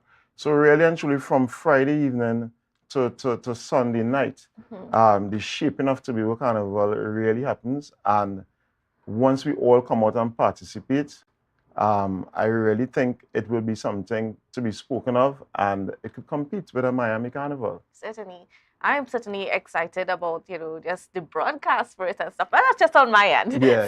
But I mean, we're coming back down to the pretty mass. I mean, how do you feel about the quality of the mass that's being presented this year? So the quality this year definitely has gone to a different level, I would say. Last year, a lot of bands came out. Some did Monday wear options. Some did scale down costumes because we weren't too certain in terms of the ability for the Tobago masquerader in terms of their spend. And this year, what we tried to do is improve on the quality, but still keep the spend affordable. So you have a wide range of costumes. There are costumes you could get right now at the band house for as low as $1,200. And you can get costumes for about $4,000. It depends on your choices. And you can build out a costume. So you could purchase a bodywear with a small backpack, an extremely large backpack, or no backpack. The options are there. But the quality of the mask, we have definitely raised the bar across all bands. And we're really trying to make sure that what we put out there is attractive to the person who is between 18 to 25, the persons who are 50 and over. Their bands catered to those age groups, right? So, I mean, the best thing to do is come on down to the band house, see the costumes firsthand, and make a choice. And then what I've noticed about a lot of the bands this year is that they drew so much from either the natural aspects of Tobago as well, or the cultural aspects of Tobago, and that's being reflected in the creativity of the mass itself. Yeah. And we had bands that really focused there. I must speak to, there's this Frolic Central, who has more of a earthy tone costume portrayal at the band house that I can remember off the top of my head. I must speak about Marceline Ned and Associates. Marceline has really been... She's a veteran in it. She's a veteran. She's quite vocal in our Toka organization. She's really been encouraging a lot of the other members. Let's get on board. The initiative is here. Come, push your costumes. Let's get the sales out, whether it be night mass, pretty mass, Juve, right? So a lot of us have really been focused on putting our best foot forward so that on the specific days, Juve, night, or pretty mass, we look good. And about that conversation that's happening between you guys to push it forward, how important is it that the stakeholders do come on board and do sort of use this platform to build out what is Tobago Carnival? Yeah, it's very important. And the members have also identified that it made sense. We have weekly meetings, and in every meeting you would hear persons give a testimony saying, it's really a good initiative that we're here together planning this. We're not in different pockets, and then we end up butting heads with ideas or concepts on the road. So everybody knows their part to play and how important their role is, and we are all here to make Tobago look good. Yes. Yeah. And then certainly, and what's wonderful about this whole initiative is that it is sort of it's not just a combative thing against the THA, but you're sort of creating your space within your product within the space. Yeah, and that was our main focus. Not sit and highly depend on the moves of THA to shape the carnival. They have their role and function, and we have our role and function, and we can't just sit down and wait to see what will be their move for us to now make a move. We were sort of proactive in planning, had the conversations with them, but we still were proactive in our planning to make sure and roll out certain initiatives, and so far they have been successful. Okay, great. I want to thank you so much, Mr. Sandy. But before we go, please tell Tobago where they should go and check out the costumes today. Yeah. So from 11 a.m. today, Shore Park is the place to be, right? As you're seeing on the screen here right now, you're going to be able to touch, feel these costumes, make a choice. You could interact with the band leaders that are there or even the reps. We've had mass designers on site for the last 2 days. Anya Elias herself has been there, right? So come out, interact, see. There are deals on a lot of costumes. Now's the time to jump on board and select. These deals run from today until tomorrow, right? Some bands are going to continue at the individual band houses next week, but the Toka band house really comes to a close tomorrow, and we must say thanks to Mr. Cowan and his team at Shore Park for really facilitating us for the last week and a half. And we just saying, come on down. Yeah, it's a payday special that has been running for the last week and a half. So come on down and take advantage. All right, great. Thank you so much, Mr. Sandy. And of course, Tobago, please go and check it out. And let's see how we all can come on board and build Tobago Carnival. All right, viewers, we're going to take a quick break and we'll be back with more GMT after this. Rise up to a brand new dawning as the passion start to rise. The energy fill the skies. I say thanks for favor to wake up and hit. So your car break down. Oh, no, not again. And you're worried paying a wrecker could mean a pocket breakdown too. But when you're insured with Tatil, no stress. Yes! A Tatil motor policy has lots of benefits that protect your pocket, like free roadside assistance. That's free 24/7 every time, as many times as you need. Tatil, where people are people. A member of the Ansa McCall Group.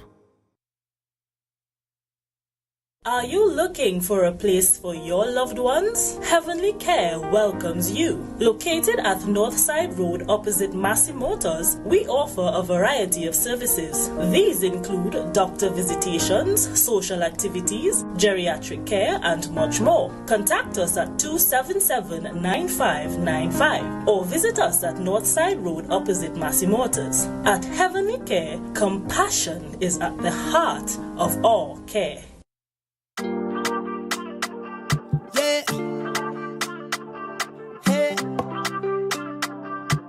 Tobago updates. Good morning, Tobago.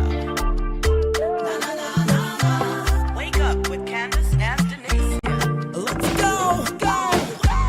It's a brand new morning. Welcome back to Good Morning Tobago on Tobago Updates. Viewers, October is Domestic Violence Awareness Month.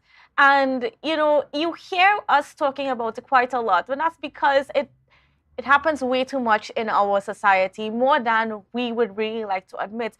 And we need to continue to bring awareness to it, and we need to continue to see how we can change the way change our behaviors and the way we deal with other people.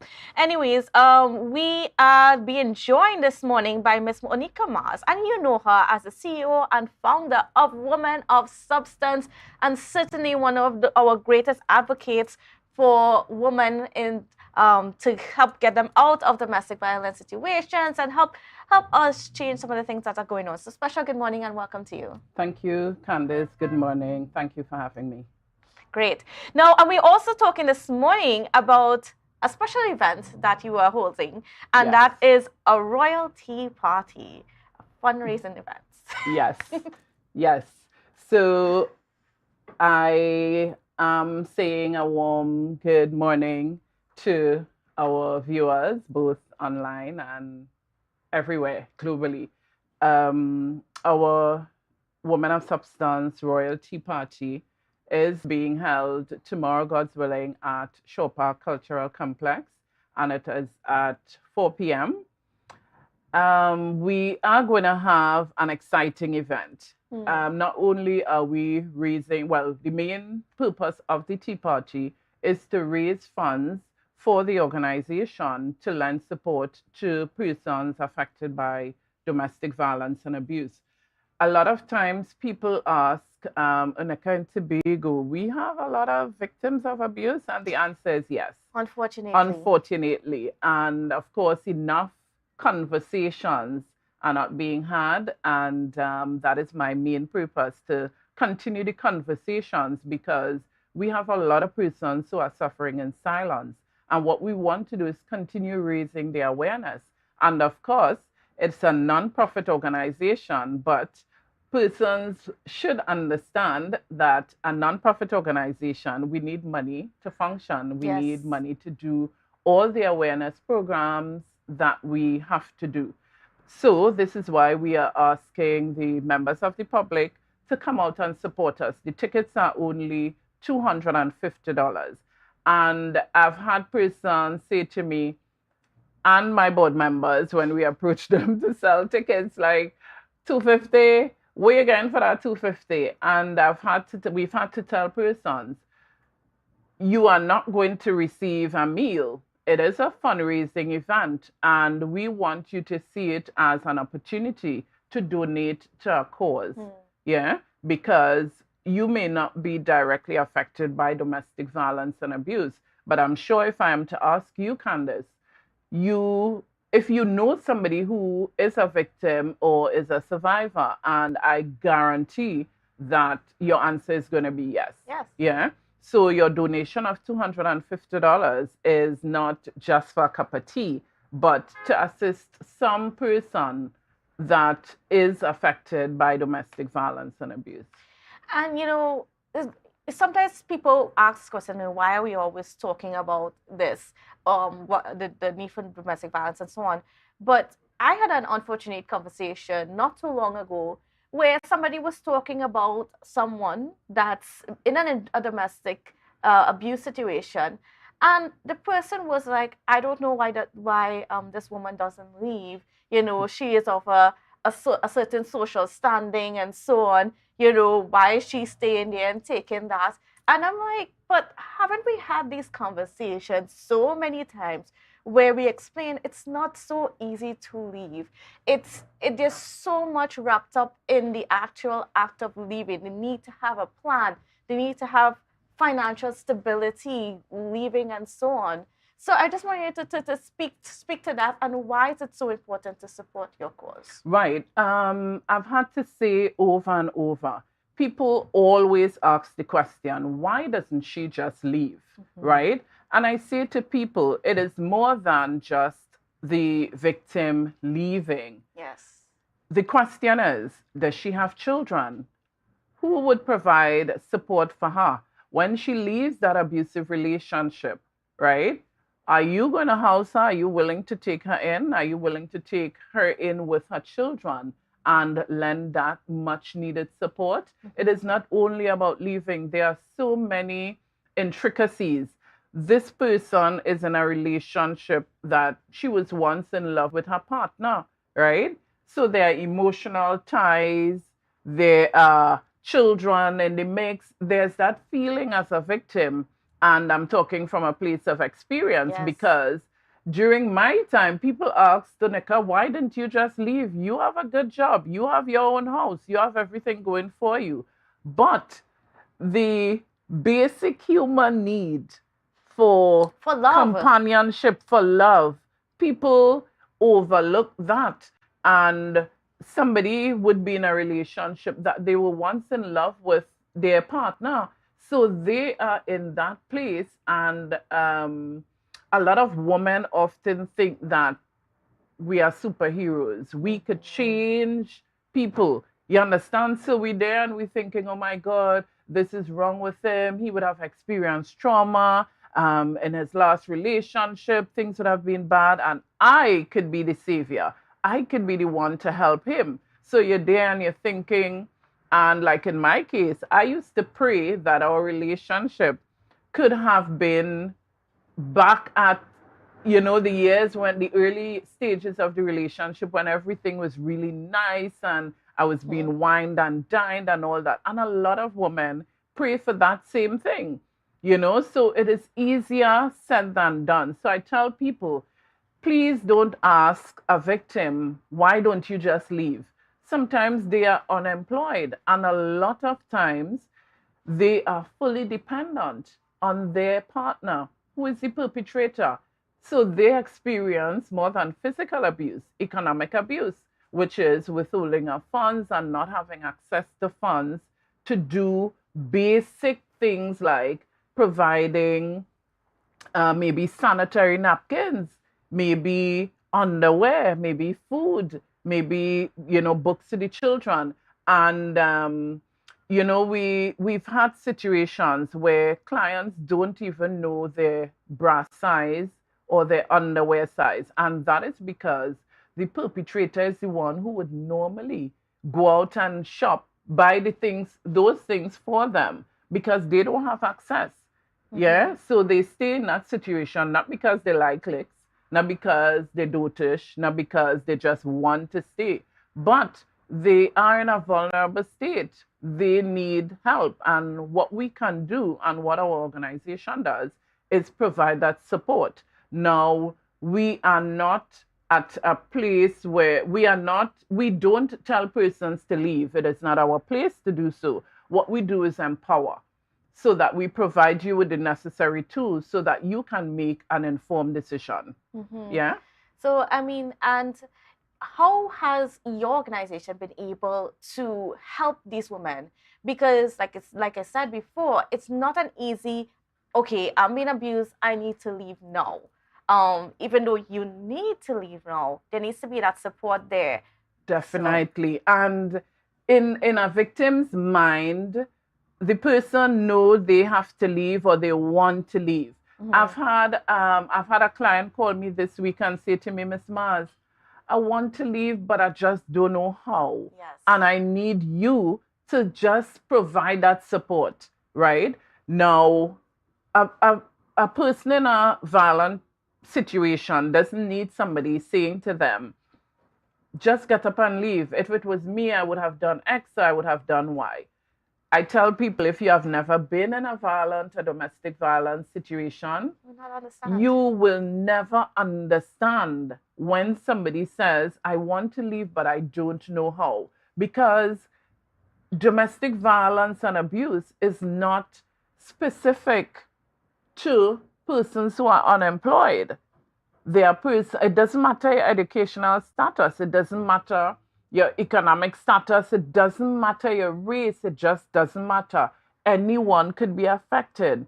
And when we think about emotional attachment, when we think about a person thinking that, you know what, I've been with my partner for 10 years to 20 years, they're comfortable. And then we live in a society where our citizens are very judgmental. So yes, let's touch on that a little bit, because I don't think people realize how our society makes it even harder for victims to leave. Definitely, because, Candace, I could tell you, if you are in a relationship as a female and it is abusive and you've mustered the strength to leave, and maybe after a year, you start dating again, you found yourself, you become empowered, and you start dating again. The very people in your community most times would say, she always had a man. That man was always there. That's probably why the man was beating her. Yeah? So the first thing we do is judge. We don't ever ask, why is the perpetrator doing what he's doing? So there's no accountability on the end of the perpetrator. Yeah. The question is always to the victim, what did you do? Yeah. And that is why we need the support of the public. We need persons to support us, because we have taken on the task to educate. Yeah, so we continuously do awareness programs. We go into offices, we go into different organizations, and we start off by doing a 45 minutes gender-based violence sensitization program, so that persons understand what constitutes domestic violence and abuse, intimate partner violence, because there are people who are in abusive relationships and they don't even recognize. Yes. We've had clients who say to us, Miss Mars, you know, when I receive my pay, I have to hand it over to my husband. But I mean, we have a good relationship. So, you know, he would give me money to go to work for the month, and that is not normal. I mean, we're talking about your pay that you have worked for. If you didn't agree to contributing your salary to the household and, you know, putting it together with your partner, then it constitutes abuse. It is economic abuse, and a lot of people don't realize it. So we are saying we are there doing the work. I mean, it's Domestic Violence Month, Awareness Month. We look forward to, on the 19th of October, we declare Purple Day, Purple Thursday. So, you know, even now we're going to ask people, get your purple T-shirts or shoes or outfits or whatever, so that we could paint Tobago purple and send a message, because we really need to create the awareness. We need to promote healthy relationships. So I'm saying to persons, come out and support us. The tickets are only $250. If you cannot meet me in person or meet one of my board members in person, we have our FCB account, and it is a checking account in the name of Women of Substance. And the account number is 2465110. Yeah, 2465110. It's a checking account in the name of Women of Substance. And how can they also get in contact with you? Okay, so persons can also call me at 485-9534. Yeah. So I look forward to persons supporting, and I'm saying to people, I know that Carnival is coming up. During these occasions, what I want people to know is that there's always a spike in domestic violence incidents. Yeah. Actually, I gave a guy a drop this morning, a lift this morning, and he was like, we were talking about relationships and healthy relationships and stuff.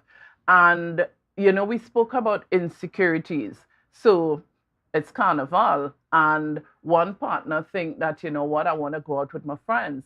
The other partner is insecure, and it may create conflict, you know. So we're looking forward to having the support of Tobago so that we could continue supporting these women and their children, and also creating the much needed awareness. And it's certainly some really healthy discussions that you're going to be having over a cup of tea.